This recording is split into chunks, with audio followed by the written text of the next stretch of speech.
안녕하세요. 북포럼 313회 시작하도록 하겠습니다. 오늘의 책은 어제 쓴 글이 부끄러워 오늘도 쓴다의 최준영 저자님과 1시간 반 동안 북포럼 함께 하겠습니다.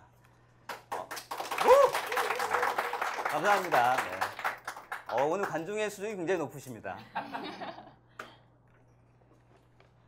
먼저 MC 소개하겠습니다. 저는 북포럼에서 도노 점수하고 있는 안철준입니다. 반갑습니다. 안녕하세요. 행복한 소통을 꿈꾸는 카피라이터 통카피 김경희입니다. 반갑습니다. 박수 소리가 더 큰데? 안녕하세요. 저는 자유로운 영혼 유경철입니다. 반갑습니다. 오늘 처음 MC 하시거든요. 격려의 박수 한 번 더 네, 부탁드립니다. 감사합니다. 오늘 게스트이신 저자님 잠깐 소개해드리도록 하겠습니다. 최준영 저자님은요, 거리의 인문학자, 또 거지 교수로 불리는 인문학 실천가이시고요. 또 문화일보 신춘문예도 등단하신 작가이십니다. 또 각종 그 방송 매체에서 책 소개 코너도 현재 진행을 하고 계시고요.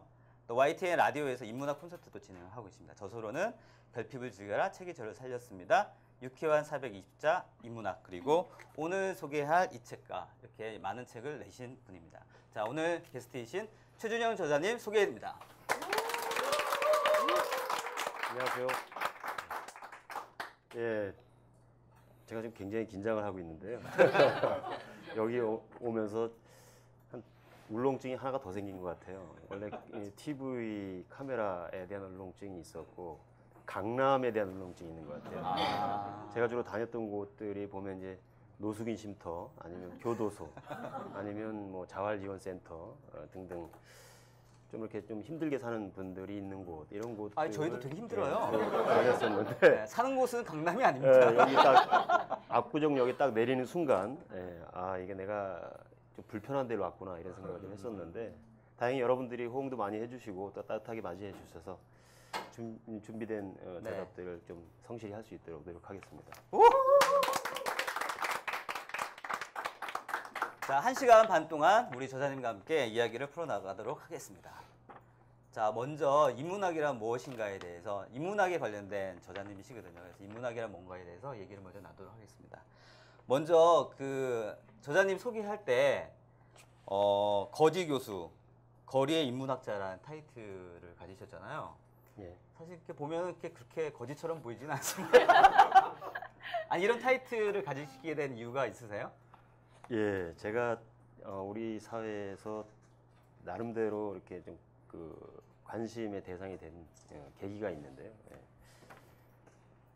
2005년도였습니다. 2005년도에 이제 그 성공의 신부님이 계셨는데, 알고 지내시는 분이었는데, 그분이 그 노숙인들 대상으로 인문학 강의를 좀 해보면 어떻겠느냐라고 얘기를 하시더라고요. 그래서 좋은 아이디어인 것 같습니다라고 이제 얘기를 호응을 해줬고, 그리고 이제 그러고 말았는데 몇 개월 후에 저한테 느닷없이 강의를 좀 해달라는 거예요. 근데 제가 책에서도 여러 차례 밝혔다시피 저는 소위 말해서 학위가 있는 사람이 아니거든요. 그래서 이제 노숙인들을 대상으로 한다고 하지만 그래도 그 학교 이름이 대학이라는 이름이 들어가 있는데, 학위도 없는 사람이 거기서 강의를 한다는 게 좀 어울리지 않는 것 같다. 그래서 이제 좀 뺐죠, 뒤로. 그랬더니 그 신부님이 하실 말씀이, 그 학위나 그런 조건이 중요한 게 아니라 그런 의지를 갖고 있는 것이 더 중요하고, 또 그 사람들의 삶을 잘 이해할 수 있는 사람이 강의하는 것이 좋을 것 같다. 이렇게 얘기를 하시더라고요. 그래서 그분이 이제 그 신부님이 제가 자라온 또 그 과정, 성장 과정을 좀 알고 계셨던 분이었거든요. 참고로 좀 말씀을 드리면, 저는 고등학교 과정은 야학에서 마쳤습니다. 대학생들이 이제 가르치는 야학이었고요. 낮에는 물론 공장을 다녔고요. 공장 다니면서 야학에서 이제 검정고시 공부를 했고, 또 그리고 대학을 들어가서는 당연히 야학 학생 출신이니까 야학 교사를 했고, 낮에는 80년대 학번이니까요. 낮에는 학교에서 집회하고, 체류탄 가스를 뒤집어 쓰고, 이제 버스 차비 아끼려고 뛰어서, 제가 그 외대를 다녔는데, 그 제가 다녔던 야학은, 제가 이제 교사를 했던 곳은 이제 고대 후문 쪽에 있었어요. 거기까지 굉장히 거리가 가깝지 않은 거리인데 매일 저녁마다 뛰어갔습니다. 뛰어가서 야학 학생들한테 이제 인생에 대해서, 삶에 대해서, 문학에 대해서 이런 얘기들을 많이 했던 것 같아요. 그러면서 막연하게 그때 꿈꿨던 게 뭐냐면 저 자신이 그랬고 또 제가 가르치고 있는 야학 학생들 마찬가지로 배우고자 하는 의지는 있는데 뭐 가정 형편이 어렵거나 또는 뭐 순간 딴 생각하느라고 공부의 시기를 놓쳤거나 이런저런 이유로 해서 공부를 하고 싶은데 할 수 없었던 사람들이지 않습니까? 네. 근데 어느 시대에나 이런 사람들이 있을 거다라고 생각을 했고 그래서 나중에 내가 어른이 된다면 그때도 어른이긴 했지만 야학을 한번 차려봐야 되겠다 이런 생각을 좀 막연하게 했었습니다. 그리고 이제 야학 교사를 할 때니까 그런 꿈을 꿨었겠죠. 근데 그 뒤로 뭐 대학에서 뭐 두 번, 세 번 제적을 당하고 졸업장도 없이 사회에 나와서 자충우돌을 했죠. 이 한국 사회에서 대학 졸업장이 없이 사회생활 한다는 것은 상상하기 힘든 일일 겁니다. 아마 상상만 해도 얼마나 힘든 일일 건지 충분히 예상이 되실 텐데 물론 몸으로 하는 일을 하면서 살면 뭐 상관없겠지만 저는 나름대로 글쟁이가 꿈이었고 그래서 언론사를 계속 도전을 했었고 그래서 언론사 중에서 대학 졸업장을 따지지 않는 곳이 한국일보하고 한겨레신문 두 군데였어요. 아, 거기는 시험이 가능했어요. 예, 그래서 네. 이제 한겨레신문사를 시험을 봐서 들어갔습니다. 굉장히 어렵죠, 한겨레 들어가기가. 나름대로 공부를 열심히 했는데 거기 가니까 한겨레는 그렇더라고요. 이제 몇 학기를 등록했느냐를 가지고도 호봉을 인정해주고요. 또는 이제 빵에 갔다 온 것도 호봉으로 인정을 해주고 그런 문화가 있더라고요. 그래서 어쨌든 거길 들어가서 시쳇말로 출세했다는 얘기도 좀 들었죠. 뭐 대학 졸업장 없이 사회 나와서 어쨌든 시험 봐서 신문사에 합격을 했으니까. 근데 이제 어렸을 때부터 원초적으로 갖고 있었던 꿈이 이제 글 쓰는 사람, 작가에 대한 꿈이 있었기 때문에 그 꿈을 놓지 않고 있었고 그래서 결국은 이런저런 여러 가지 옥신각신한 회사 내에서 일들이 겪으면서 결국은 어렵게 들어간 직장을 그만두고 그 뒤로 이제 소위 말 신춘문예라는 걸 준비한다고 이제 뭐 산속에도 들어가 보고 고시원에 처박혀 보기도 하고 이렇게 이제 글쓰기 연습을 했는데 다행히 운이 좋아서 이제 신춘문예에 등단을 하고 그리고 여기저기 뭐 원고를 좀 쓰고 이러고 생활을 하고 있었는데 아까 말씀드렸던 그 성공의 신부님이 저한테 그런 제안을 한 거예요. 처음에는 뭐 겸손하려고 그런 게 아니라 실제로 제가 뭐 대학이라는 이름이 붙은 곳에서 강의를 할 수 있을 거라고 생각도 못했기 때문에 당연히 뭐 못하겠습니다라고 했는데 그 신부님이 계속적으로 설득을 하시는 바람에 그럼 하겠습니다라고 얘기를 하고 이제 성 프란시스 대학이라고 보통 어느 매체나 뭐 그 페이스북 이런 데 보니까 이제 명칭을 정확하게 모르시는 분들이 성 프란시스코 코까지 붙여서 이렇게 하는 경우가 있는데 그냥 코까지 안 들어가나요? 안 들어가고 원래 이름이 성 프란시스입니다. 성 프란시스 대학. 그 성인의 어떤 정신을 기리는 의미에서 이제 대학 이름을 이렇게 지었는데요. 그 이름을 지어놓고 저희가 그렇게 스스로 얘기를 했습니다. 이 세상에서 가장 작고 가장 아름다운 대학. 그래서 처음에 이제 입학생이 22명이었거든요. 22명의 노숙인들을 선발해서 아무나 다 수업을 들을 수 있는 건 아니고요. 좀 멘탈에 문제가 있는 분들 있어요. 그러니까 글 쓰고 읽고 쓰기가 안 되는 분들, 그다음에 좀 분열증 같은 거, 거리에 삶을 살다 보면 그런 게 오는데 그런 분들은 이제 좀 수업을 하기가 힘들어서 이제 좀 빼고 이제 22분을 모아놓고 인문학 강의를 시작을 했는데 질문에 대해서 이제 답변을 너무 길게 애들러 왔는데 이제 답변하시는 이제 건가요? 본론적으로 얘기를 하면 노숙인을 우리 사회에서 뭐 간단하게 정의를 하죠. 노숙인 하면 집이 없는 사람, 돈이 없는 사람, 식구가 있지만 만나지 못하는 사람. 저는 인문학 강의를 하면서 노숙인 분들하고 이제 교류를 하고 같이 어울려서 술도 마시고 또 제가 받는 강사료를 가지고 그분들 책을 사주고 그분들 책 살 수 있는 형편이 안 되니까요. 누가 제가 책 살 형편이 안 되니까 좀 책 사는 거 좀 도와달라 그랬더니 책 살 형편이 안 되면 도서관에 가면 되지 않냐고 그렇게 얘기를 하더라고요. 속 없는 얘기를 하는 게 왜냐면 그분들이 일단 사람들이 많이 모여 있는 곳에를 가는 걸 꺼려합니다. 본인들이 꺼려한다기보다는 사실은 다른 사람들이 꺼려하죠. 그 시선들을 알기 때문에 도서관에 못 가는 거죠. 그래서 이제 받는 얼마 안 되는 강사료였습니다만 그걸 가지고 이제 그분들 책을 사주고 같이 토론도 하고 이렇게 얘기를 하면서 그렇게 제가 했던 수업이 바로 그런 수업이었는데요. 그분들을 보면서 느낀 게 뭐였냐면 노숙인은 집이 없고 돈이 없는 사람들이기 이전에 사람이 없는 사람들이다라는 생각을 했어요. 아무리 어렵고 힘든 일이 생겨도 연락할 때도 없고 도움을 청할 때도 없고 이미 사람 관계망이 다 깨진 사람들이기 때문에 그래서 제가 그분들을 대상으로 인문학 강의를 한다는 의미는 뭐 서양 철학사를 암기시키고 뭐 플라톤, 소크라테스를 가르치고 이게 아니라 또 뭐 동양의 고전 사서삼경을 새롭게 뭐 익히고 그런 인문학 강의가 아니라 사람이 되어주자 그 사람들한테. 그래서 그 사람들이 필요할 때 연락할 수 있는 편안한 사람, 이게 나부터 되어주자 하는 게 제가 인문학 강의를 했던 모토였고요.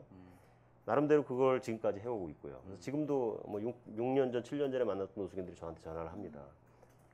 안타까운 건 좀 일찍 전화를 하면 좋은데 12시, 1시, 2시 이렇게 시간 개념이 이분들이 좀 없어요. 네. 전화하면 받으세요? 받죠, 당연히. 12시라도? 그럼요. 예. 제가 또 올빼미이기 때문에 예.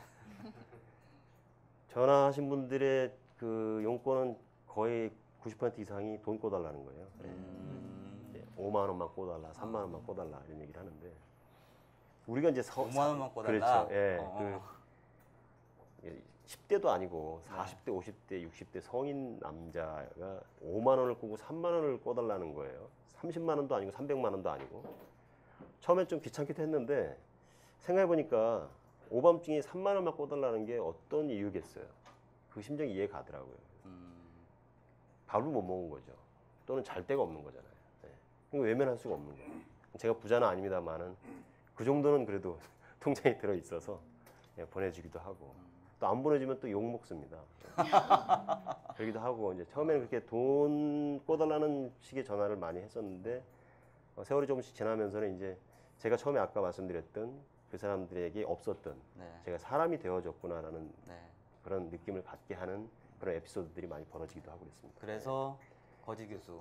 그래서 거지 예, 인문학자라는 저는 타이틀이- 인문학이라고 하는 거는 네. 학문적으로 접근을 하면 뭐 굉장히 다양한 정의들이 있겠죠. 공부 많이 한 분들이 그거는 할 몫이라고 생각하고요. 저는 그냥 제가 경험한 대로 느낀 대로 말씀을 네. 드리면 외롭고 힘든 사람한테 다가가서 사람이 되어주는 것, 이웃이 되어주는 것, 또는 친구가 되어주는 것, 그게 제가 하는 인문학이다라고 생각을 합니다. 예.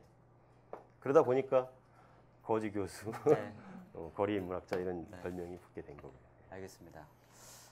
근데 저자님이 말씀을 쭉 하셔가지고 사실 두 분이 하실 질문들을 다 대답을 하셔가지고요. 저도 요령이 없어가지고 어떻게 질문 한번 만들어 보시죠, 뭐. 근데 성프란시스 대학이 지금 예. 몇 년째 계속 되고 있는 건가요? 2005년도 9월 달에 설립이 됐고요. 네. 영광스러운 첫 강의를 제가 했습니다. 그때도 이 카메라가 이렇게 정면에 딱 이렇게 응시를 하고 있었는데 카메라 때문에 강의를 망쳤어요. 아, 땀을 뻘뻘 흘리느라고. 인물에 대한 카메라 좀 자신감이 치울까요? 없어서 그런지 모르겠는데 그래서 2005년 9월 달에 시작을 해서 지금 2013년도니까 8년 됐나요? 네, 8년째. 기수도 굉장히 많죠. 기수가 계속 이어지고 있고요. 제가 현재도 계속 하고 있고요. 그럼요. 네. 저는 거기서 빠졌습니다. 아, 저는 거기 빠진 네. 게 계기가 보통 다른 교수님들은 이제 한 학기, 1학기 때 하면 2학기 때 쉬고 이렇게 강의를 하는데 건너뛰기로 하는데 저는 1, 2학기 계속 했어요, 강의를. 제가 맡은 게 글쓰기였기 때문에 글쓰기하고 문학이었기 때문에 그거는 이제 학기와 상관없이 계속 해야 될 과목이다. 그래서 이제 제가 계속 강의를 했는데 한 3년 정도 2년 반, 그러니까 3년째 되는 2학기 때 제가 이제 한 학기를 쉬려고 너무 지치고 힘들고 가슴앓이를 많이 했어요, 이분들 보면서. 제가 이 책에도 그런 얘기를 썼습니다만은 항상 이분들이랑 만나서 같이 있다가 집으로 갈 때마다 미안하다는 생각이 들더라고요. 아, 나는 돌아갈 집이 있는데 저 네. 사람들은 집이 없구나. 그러니까 내가 참 마음이 걸려서 어떨 때 네. 가다 돌아와가지고 같이 소주 한잔 하자고 어, 치킨 한 마리 사갖고 가서 같이 어, 거리에서 잠을 잤다기보다는 같이 뭐 이렇게 술 마시면서 네. 보내기도 하고 그랬던 적도 있는데요.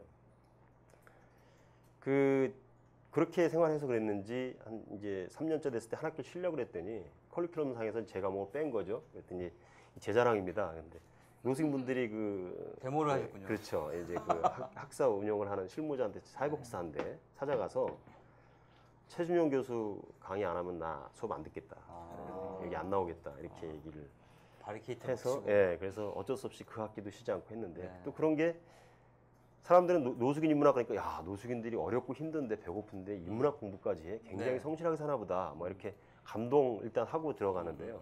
현실은 어떠냐면 한 20명에서 25명 정도를 가지고 시작을 하면 한 3, 4개월 정도 지나면 평균적으로 강의 시간에 오는 사람이 4, 5명뿐이 안 됩니다. 나머지는 못 와요. 그 시간에 수업을 받으러 와야 될 시간에 서울역에서 술 먹고 쓰러져 있고 이런 분들이 굉장히 많거든요. 근데 여기 뭐 교사 경험이 있으신 선생님이 계실지 모르겠습니다만은 학생이 안 오면 학교에서는 집으로 전화해 보면 되잖아요. 막 엄마랑 같이 오라 그런다든지 또는 뭐 전화를 안 받으면 집으로 찾아가면 되잖아요. 그럼 노숙인 분들은 연락할 데가 없어요. 집도 없고요. 찾아갈 수가 없죠. 첫 해에는 그래서 수업을 안 나와도 찾을 길이 없었는데 그것도 이제 노하우가 이제 생긴 게 2년째 되니까 거리에 비록 거리의 삶을 살지만 그 거리에서도 그 구역들이 있습니다. 예, 방송이라 제가 일본어는 안 쓰겠고요. 예, 일본어로 뭐 이렇게 자기 구역을 예, 그렇게 얘기하죠. 나와바리라고 하죠. 나와바리. 예. 그러니까 서울역 앞에 지하도에 가도 몇 번 기둥 옆에는 누가 이렇게 있는 게 다 자기 자리가 있는 거예요. 네. 참 가면 참 향기로운 분위기도 많이 있는 게 거리에 누워서 박스를 이렇게 종이 박스를 이렇게 세워서 벽으로 만들어 놓고 책을 베개 삼아서 베고 그리고 책을 보면서 있습니다. 거리의 풍경 중에서는 참 아름다운 풍경이죠. 책을 보고 있는 거예요. 예, 그분들이 이제 그 책이 이제 제가 사줬던 책들인데요. 그게. 그런 모습을 보면 참 뿌듯하기도 하고요. 근데 이제 알겠다. 저녁 때는 서울역이나 지하도 이런 데 주로 와 계시지만 낮 시간에는 주로 이제 그 가까운 인근에 있는 산, 남산이라든가 또는 돈이 좀 있는 분은 PC방, 돈이 없는 분은 이제 산, 이제 남산 이런 데 올라가 있는데 어딘지 아니까 찾으러 다니는 거죠. 제가 실무자하고 같이 찾으러 가서 끌고 와서 수업 들으라고 하고 그렇게 해서 겨우 한 10명 정도 채워서 이제 수업을 하고 그러는데요. 그런 이제 스킨십의 경험들이 있는 거죠. 그분들이 내가 강의를 잘하고 제가 뭐 멋있고 그래서가 아니라 저는 사실 그분들 입장에서는 교수라고 생각하지 않았을 거예요. 아마 친구 같은. 네, 뭐 친구 혹은 나이가 많은 분은 동생 네, 네. 또는 뭐 저보다 어린 친구들이 있었거든요. 그건 형 같기도 하고 이렇게 같이 어우러졌던 게 인연이 돼서 이제 저를 계속 찾고 그랬던 것 같고요. 그런 와중에 이제 저희가 고민을 했던 게 뭐였냐면 다 예상하시겠지만은 그런 그 대학이 운영되려면 누군가 이렇게 도네이션을 해야 되거든요. 네. 지원을 해줘야 되는데 첫 해에는 모 기업에서 이제 지원을 해줬어요. 학교 운영비를. 근데 이제 계속 연속적으로 지원을 해주지는 않는 거죠. 그러니까 항상 저희 강의하는 사람들은 강의만 신경 쓰는 게 아니라 연말이 되면 내년에는 어디서 지원을 받아서 운영을 할 건가를 고민을 할 수밖에 없는 거죠. 근데 그 고민이 너무 지긋지긋하기도 하고 또 어디 가서 도와달라고 이렇게 하는 것도 힘들고 그러게요. 그래서 구조적으로 이 문제를 좀 풀어야 되겠다 생각을 해서 저희가 대학에다가 제안을 했습니다. 이제 더 이상 대학이 1년에 몇백만 원씩 거금을 들여서 돈을 내는 그런 학생들한테만 교육의 기회를 주지 말고 담장 밖으로 뛰어나와서 거리에 있는 분들, 이웃의 가난한 분들에게도 교육의 기회를 줘라. 그분들이 비록 몇백만 원의 수업료는 못 내지만 여러분들이 강단 밖으로 뛰쳐나와서 그분들한테 교육의 기회를 주면 다시 또 그것이 대학으로 환원될 거다. 돌아올 거다. 그래서 대학의 사회적 기능, 사회적 역할을 좀 강화해달라. 그래서 비록 노숙인뿐만 아니라 교도소, 그다음 각 지역에 보면 자활지원센터라는 데가 있어요. 저소득층들, 차상위 계층, 최저생계비의 120% 이내의 수익을 올리는 분들을 차상위라고 하는데요. 이분들 대상으로 하는 인문학 강의를 좀 만들자라고 제안을 했는데 그게 경희대학교였는데요. 네. 제가 저하고 이제 철학을 강의하시는 우기동 교수하고 둘이서 제안을 했는데 그 제안서를 받았던 분이 그 다음 해에 경희대 총장이 된 거예요. 시쳇말로 힘을 받은 거죠. 그분이 총장이 되면서 우리 경희대는 이제부터 나눔을 실천하는 그런 대학이 되도록 하겠다. 총장 취임 일성으로 그 얘기를 하면서 경희대 문과대 내에다가 실천인문학센터라는 걸 만들었고 학위도 없는 저를 거기 운영위원 겸 교수 혹은 강사로 이제 뭐 채용이라기보다는 이제 제가 강의할 수 있는 기회를 준 거죠. 경희대에서. 그래서 한때는 뭐 경희대 교수 또 그렇게 얘기하니까 저를 아는 대부분의 사람들 저 사람 분명히 공부를 많이 안 했는데 경희대 뭐 남자 신정아 아닌가 뭐 이렇게 또 생각하는 사람이 있는데 그래서 저는 그게 염려스러워서 어딜 가나 강의를 하면 항상 처음에 강의 그 PPT 파일을 제일 첫 페이지를 제 프로필을 항상 보여줍니다. 그래서 항상 그 얘기를 먼저 하죠. 저는 학위가 없는 사람입니다. 이 얘기를 먼저 하는데 그거는 아까 프로필에 그걸 넣을 걸 그랬어요. 사이비 교수란 말 안 들으려고 학력 이주했다는 말 안 들으려고 자의식이 좀 발동해서 그렇게 하기도 합니다. 선생님 질문할 거 있어요? 네. 저희가 질문하려고 했던 게 다 다 말씀을 말씀을 해주셔서 해주셨어요. 감사합니다. 머릿속에서 끊어서 해야 되는데 네. 질문지를 본 것 같아. 유출이 됐어 이게 질문지가. 아까 식사하시면 근데 진짜 개인적으로 궁금한 게 사실 제가 그 예전에 살았던 집이 서울역 근처였거든요. 그때 사실 제가 10년 전인데 노숙인 분들이 IMF 끝나고 굉장히 많이 생겼을 때 예, 예. 저희 집 앞에서 막 주무시고 주무실 데가 없으니까 거기서 술 드시고 사실 그랬거든요. 근데 안 됐다라는 생각이 들지만 또 그냥 일반인 저희 같은 사람 생각할 때는 아우 싫은 거죠 이게. 그런 이제 보통의 사람들이 그 노숙인들을 바라봤을 때 그 부정적인 생각들 이게 어떻게 하면 좀 긍정적으로 바뀔 수 있을지 어떤 뭐 아이디어가 있을까요? 아니면은 저희가 생각을 좀 많이 바꿔야 되나요? 참 쉽지 않은 문제죠. 그러니까 저는 이제 대학생들한테 얘기할 때는 그런 얘기를 하는데 저기 거리에 있는 분이 얼마 전까지는 바로 니네 친구의 아버지였고 이웃 아저씨였던 분이다. 예, 지금 비록 저렇게 있지만 그러니까 배척하지 말고 따뜻하게 시선만이라도 좀 따뜻하게 바라봐줬으면 좋겠다. 서울역에 근처에 사셨다고 하니까 뭐 경험이 있으실 텐데 서울역 앞에 나가면 이제 대합실에 나가면 밖에서 이렇게 사실은 이렇게 1,000원만 달라고 이렇게 네. 요구하는 분들이 있지 않습니까? 저는 일단 무조건 줍니다. 저는 사실은. 근데 뭐 꼭 노숙인 인문학 강의를 했기 때문에 주는 거 있기도 하겠지만 대부분의 사람들은 안 주죠. 되게 불쾌하죠. 자기 앞에 냄새 나는 사람이 다가와서 하면 그것도 이제 싫은 거죠. 그러니까 안 주는데 안 주는 것까지는 이해를 할 수 있어요. 자유니까요. 그걸 뭐 강제적으로 꼭 반드시 줘야 된다는 법은 없죠. 근데 안 주는 것까지는 좋은데 돈도 안 줄 뿐더러 욕까지 하고 가죠. 저 사지 멀쩡한 것이 일은 안 하고 게을러 터져가지고 술이나 처먹고 그러면서 하는 얘기가 저 돈 그러면서 만약에 제가 이제 제 집 지인한테 들은 얘기인데 1,000원짜리 하나 줘도 이걸로 어차피 밥 사 먹을 것 같으면 주겠다. 근데 이거 어차피 술 또 먹을 거 가서 아니냐. 편의점 가갖고 소주 한 병 사갖고 막걸리 한 통 사갖고 마실 거 아니냐. 음. 그런 얘기를 하더라고요. 네. 그래서 제가 이제 대학생들 대상으로 강의를 하면서 그런 얘기를 했어요. 인도적인 지원이라는 용어에 대해서 제가 얘기했는데 인도적 지원이라는 건 여러 가지 의미가 있습니다만은 근데 조건을 따지지 않고 주는 거거든요. 예. 우리가 북한에다 쌀을 줬을 때 뭐 그걸 가지고 뭐 어떤 사람들은 뭐 핵무기를 만든다 뭐 이런 얘기 하는데 그걸 뭐 무기를 바꿔 먹든 엿바꿔 먹든 뭐 하든 인민들 고픈 배를 채워주든 간에 따지지 않고 주는 게 인도적 지원입니다. 전 노숙인들한테 그 1,000원 꼭 주라는 의미에서 이런 말씀 드리는 게 아니고 그냥 그 1,000원짜리 주면서 굳이 그거 토 달아서 뭐 밥을 안 먹고 술 먹을 거니 뭐 일도 안 하니 게을러 터지니 이렇게 욕까지 할 필요 없네. 안 줘도 상관없지만 욕까지는 할 필요 없는 게 아니야. 그리고 이런 얘기를 이제 하면서 이제 그 노숙인 분들이 저한테 들려줬던 얘기를 소개를 하는데요. 이런 얘기를 하더라고요, 그분들이. 제가 물어봤어요, 수업 시간에. 왜 그 국어를 하는 것도 문제지만 국어를 어렵게 그 국어를 한 돈을 갖고 왜 술을 사 먹느냐 했더니 한 분이 벌떡 일어나서 하는 얘기가 그렇더라고요. 네. 모르는 말씀이라고 하면서 밥은 몇천 원이 있어야 먹지만 소주는 1,000원짜리 하나만 살 수 있다는 거예요. 네.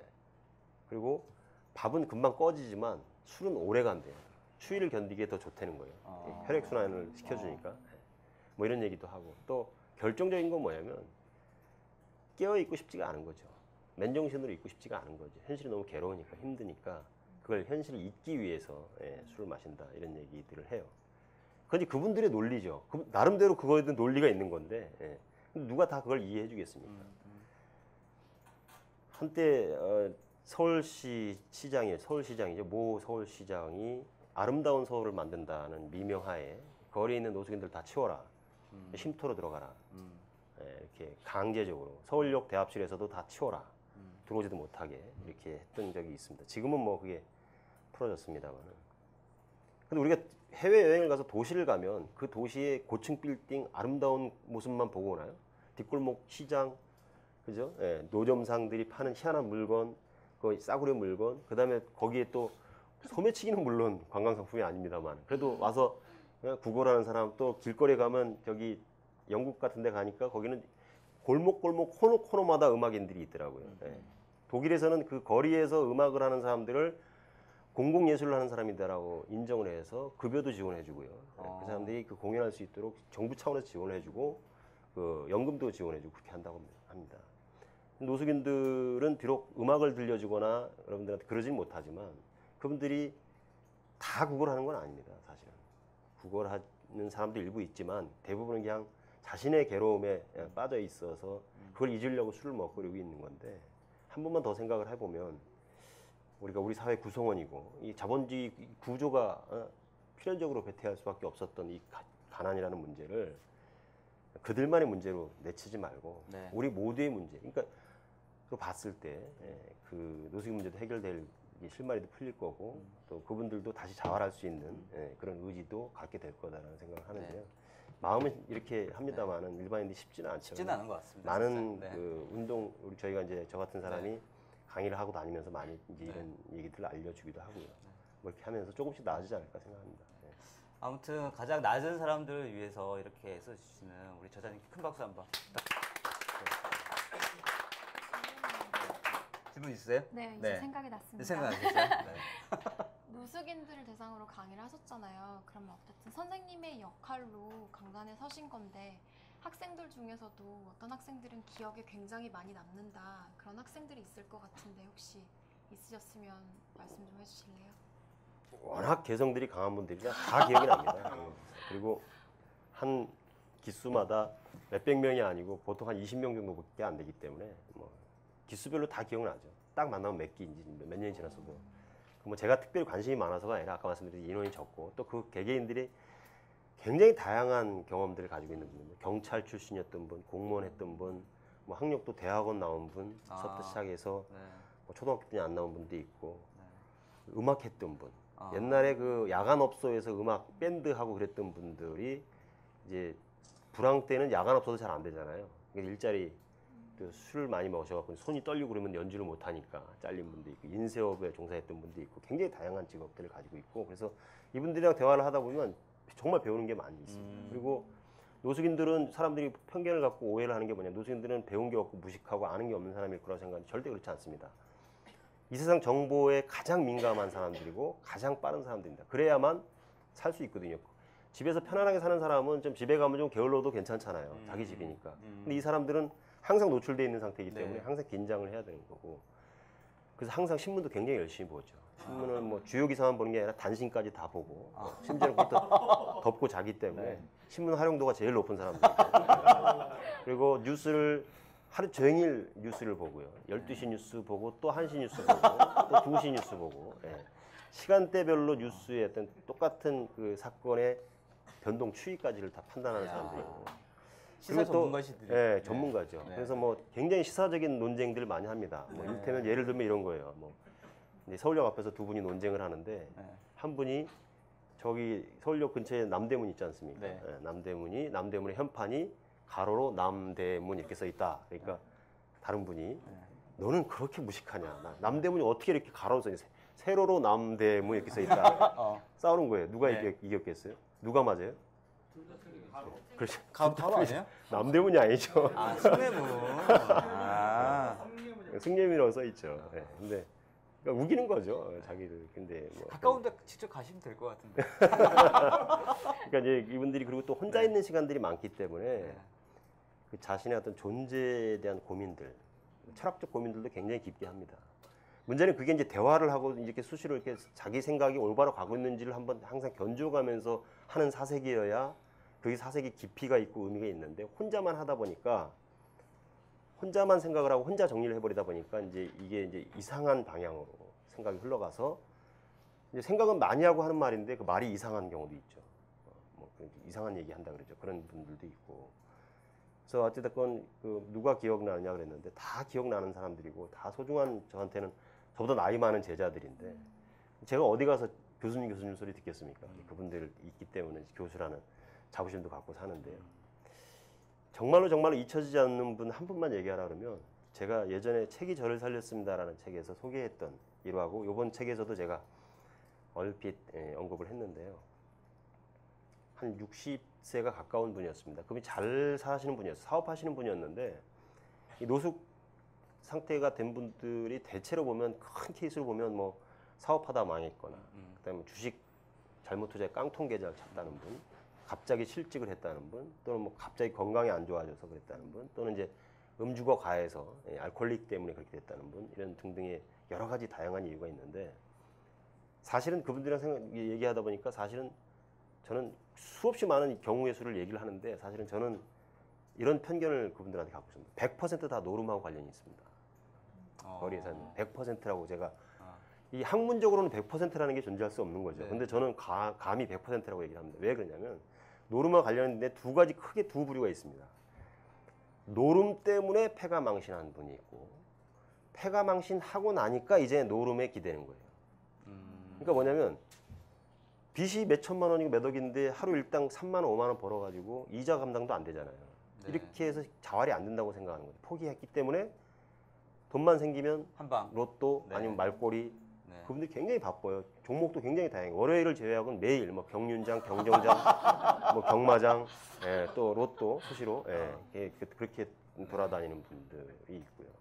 그런데 그분은 이미 한번 망했기 때문에 그걸 회복하려고 하는 일확천금을 이제 노리는 거죠. 그런 이제 그걸로 회복하려고 하는 경우이고 그 반대의 경우는 이제 겉으로는 뭐 갑자기 실직해서 힘들어졌다 뭐 어떻게 하는데 빚을 갑자기 많이 졌다는데 갑자기 정상적인 생활하는 사람이 뭐 주택 투자 잘못해갖고 뭐 몇 억의 빚을 지고 그런 게 아니라면 주변에 있는 모든 사람들한테 다 빚을 졌다 그러면 일단 그건 노름하고 관련됐다고 보면 됩니다. 옛날에 그 황농문 교수가 쓴 그 몰입이라는 책에도 그런 얘기 나오지만 이 세상에서 돈을 제일 잘 구하는 사람이 노름쟁이들입니다. 오늘 저녁에 노름을 해야 된다 그러면 수단과 방법을 안 가리고 돈을 구하죠. 노름을 할 돈을 구합니다. 뭐 부모님도 여러 번 돌아가시고 아내도 갑자기 임신 중도에 걸리기도 하고 뭐 순간 뭐 지원할 수 있는 고집만은 다 지원해서 네. 어떻게든 돈을 구해가지고 노름을 하죠. 그러고 나서 못 갚으니까 네. 연락이 끊어지는 거고 관계가 단절되는 거고 그렇게 관계가 다 단절돼서 아까 말씀드렸듯이 사람이 없는 사람이 됐을 때 이제 결국은 사람이 없으니까 주변에 그러니까 이제 거리의 삶을 시작하게 되는 건데요. 이분들 중에 이제 그 여러 가지 케이스 중에 아까 좀 전에 소개하려고 했던 분이 말이 또 길어지나요 또? 네. 좀 길어지십니다. 끊었다 할까요? 네. 네. 다시 한번 질문해 주세요. 아, 그 질문을요? 네. 살짝 바꿔서. 아니, 제 생각에는 또 질문들이 되게 많아가지고요. 예. 인문에 관련된 얘기는 여기까지만 하고 그래요. 다음 네, 질문 그럴까요? 넘어가는 게 좋을 것 같습니다. 기대하셨다가 실망하셨을 것 같아요. 시간 남으면 나중에 예. Q&A 시간에. 저자분 우리 최준 저자님의 그 인문학에 관련된 얘기 들어봤는데요. 또 되게 쉽지 않은 인생을 사신 것 같아요. 제 생각에 아까 본인도 말씀하셨지만 뭐 야학에다 독학해서 하시고 여러 가지 어려운 경우가 있었는데 제 생각에는 그렇게 어려운 과정을 통해서 이제 어려운 분들 더 이해하게 되셨을 것 같기는 한데 가정이 있으시잖아요. 예. 네. 집에서는 어떻게 생각하세요? 이렇게 하시는 거를? 제가 이제 딸만 둘인데요. 네. 큰애는 중3이고 작은애는 중1이에요. 작년에 중2 때 제가 큰애가 중학교 2학년이었을 때 작년에 제가 결핍을 즐겨라라는 책을 냈는데요. 그 책을 내고 나서도 이제 오늘 같은 비슷한 자리에 불려가서 이제 인터뷰도 하고 뭐 방송도 하고 그랬는데 얘기하다가 이제 거지 교수라는 얘기가 나온 거예요. 네. 저희 딸의 이름이 다정인데요. 다정이가 울먹울먹하면서 창피해 죽겠다고. 아빠는 교수면 교수지 왜 하필이면 거지 교수냐. 친구들한테 이제 우리 아빠 책이라고 막 자랑을 했을 거 아니에요. 근데 거지 교수라고 하니까 굉장히 그 기분이 안 좋았는 것 같아요. 근데 걔네 굉장히 감성이 예민한 시기잖아요. 그렇죠. 중이가 제일 북한이 못 쳐들어오는 이유가 남한의 중이가 무서워서 못 쳐들어온다는 얘기도 있죠. 그 아이들이 지금은 이해합니다. 아빠 별명이 왜 거지 교수고 거리 인문학자인지 이해하고 있고요. 작은 애도 이해하고 있고 무엇보다 저희 집사람이 저를 만난 이후로 한시도 쉬지 않고 계속 경제 활동을 하고 있고요. 네. 직장 생활 하다가 지금은 장사를 하는데요. 그렇게 하고 있기 때문에 가능한 거고요. 또 저희 어머님이랑 같이 살고 있는데 어머님이 제 가장 뭐 영향을 많이 준 분이죠. 그분이 저희 어머니가 제가 대학 다닐 때 맨날 그 체류탄 냄새 풍기고 집에 들어오니까 속상해서 이제 들어 누우셨어요. 그래서 저한테 저희 어머님 식모살이 하면서 저를 키웠거든요. 남의 집살이 하면서 키우고 그랬는데 그렇게 해서 막내 하나 있는 거 제가 4살 때 아버지가 돌아가셨는데 여자 혼자 몸으로 고생해서 대학을 보내놨더니 하라는 공부는 안 하고 이제 대무만 하고 다닌다고 그래서 막 이제 서운해 하시더라고요. 그때 제가 어머니한테 그런 얘기를 했습니다. 어머니가 반평생을 혼자 몸으로 그렇게 아둥바둥 돈 하면서 돈을 벌어보겠다고 발버둥 치며 살았는데 그래서 부자가 되셨냐고. 부자 되지 않았잖냐고. 대신 나는 엄마 때문에 잘 성장해서 고맙게 생각한다고. 근데 엄마를 보면서도 느꼈고 내 주변에서 보면서 느꼈고 돈을 쫓아다닌다고 해서 돈을 벌어지는 건 아닌 것 같다는 생각을 한다고 엄마한테 얘기를 했어요. 그리고 나는 돈을 쫓아가는 삶을 살기보다는 내가 하고 싶은 일을 하고 살겠다. 그게 돈이 뭐 하다가 돈이 되면 좋고요. 안 돼도 뭐 상관은 없고요. 일단 돈벌이를 제일 첫 번째 목적으로 삼지 않겠다. 이렇게 저도 그래요, 사실. 선언을 했거든요. 네, 저도 돈벌이를 하고 싶지는 않거든요. 하고 싶지 않아요? 네. 근데 거짓말인 것 같은데. 아니 그게 아니라 돈벌이를 위해서 일을 하고 싶지는 않은데 네, 그렇죠. 예. 현실은 안 그렇다는 얘기죠. 예, 예. 네. 그래서 그때 어머니한테 그렇게 얘기를 했고 그 이후로도 계속 그런 결정을 하면서 살았던 것 같아요. 제가 공개적으로 제 프로필에서 사실 밝히지는 않는데 그걸 부끄러워서 밝히지 않는 건 아니고 별로 내세울 게 아니라고 생각해서 얘기를 굳이 하지 않은 거였는데 뭐냐면 저도 한때 학원 강사를 했었습니다. 논술 강사를 했는데요. 제가 신춘문예 당선되고 나서 뭐 학원 국어 전문 학원 원장이 저한테 연락을 해서 토요일하고 일요일하고 이틀만 나오면 200만 원을 주겠다는 거예요. 이틀만 하면. 예. 주말에만 나오면 굉장히 큰 돈이잖아요. 그래서 너무 좋다 그러고 이제 가서 했는데 나중에 보니까 그 학원에서 저를 이용해서 뭐 기자 출신의 등단 작가 출신의 작가가 뭐 직접 논술 강의를 한다고 광고를 엄청나게 해가지고 제가 200만 원 벌 때 그 학원 몇 천만 원씩 벌었던 거예요. 수강생 광고 효과가 있었던 거죠. 예. 근데 하다 보니까 이제 엄마들이 이제 저한테 코치를 해주더라고요. 과외를 해라. 예. 과외를 하면 돈 번다. 그래서 한 8개월 했나요? 8개월 동안 돈 굉장히 잘 벌었어요. 예, 뭐 한 8개월 동안 소위 말해서 이상의 돈을 벌었던 것 같아요. 8개월 동안요? 예, 예. 근데 그게 참 싫더라고요.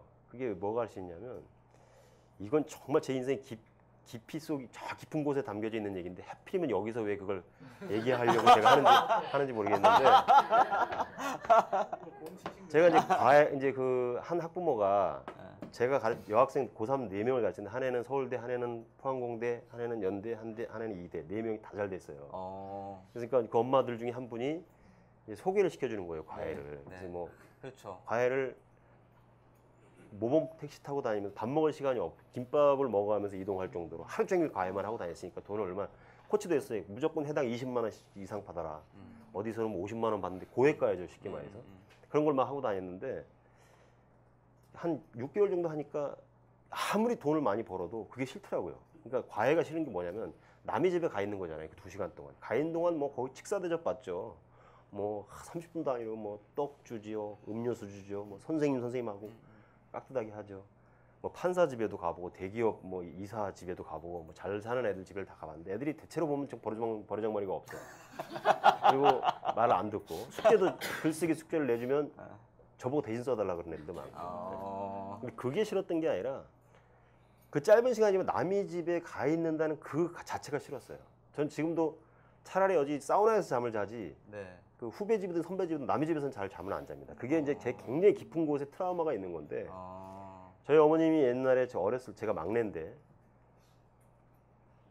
남의 집 살이를 하실 때 저를 띄워놓고 할 수가 없어서 그 집을 데리고 갔었던 거예요, 저를. 네네네. 근데 그때가 제가 그래도 기억이 있는 나이였어요. 6살, 7살 이때 네, 학교 네, 들어가는데 그 주인집 할머니가 저를 그렇게 구박을 했어요.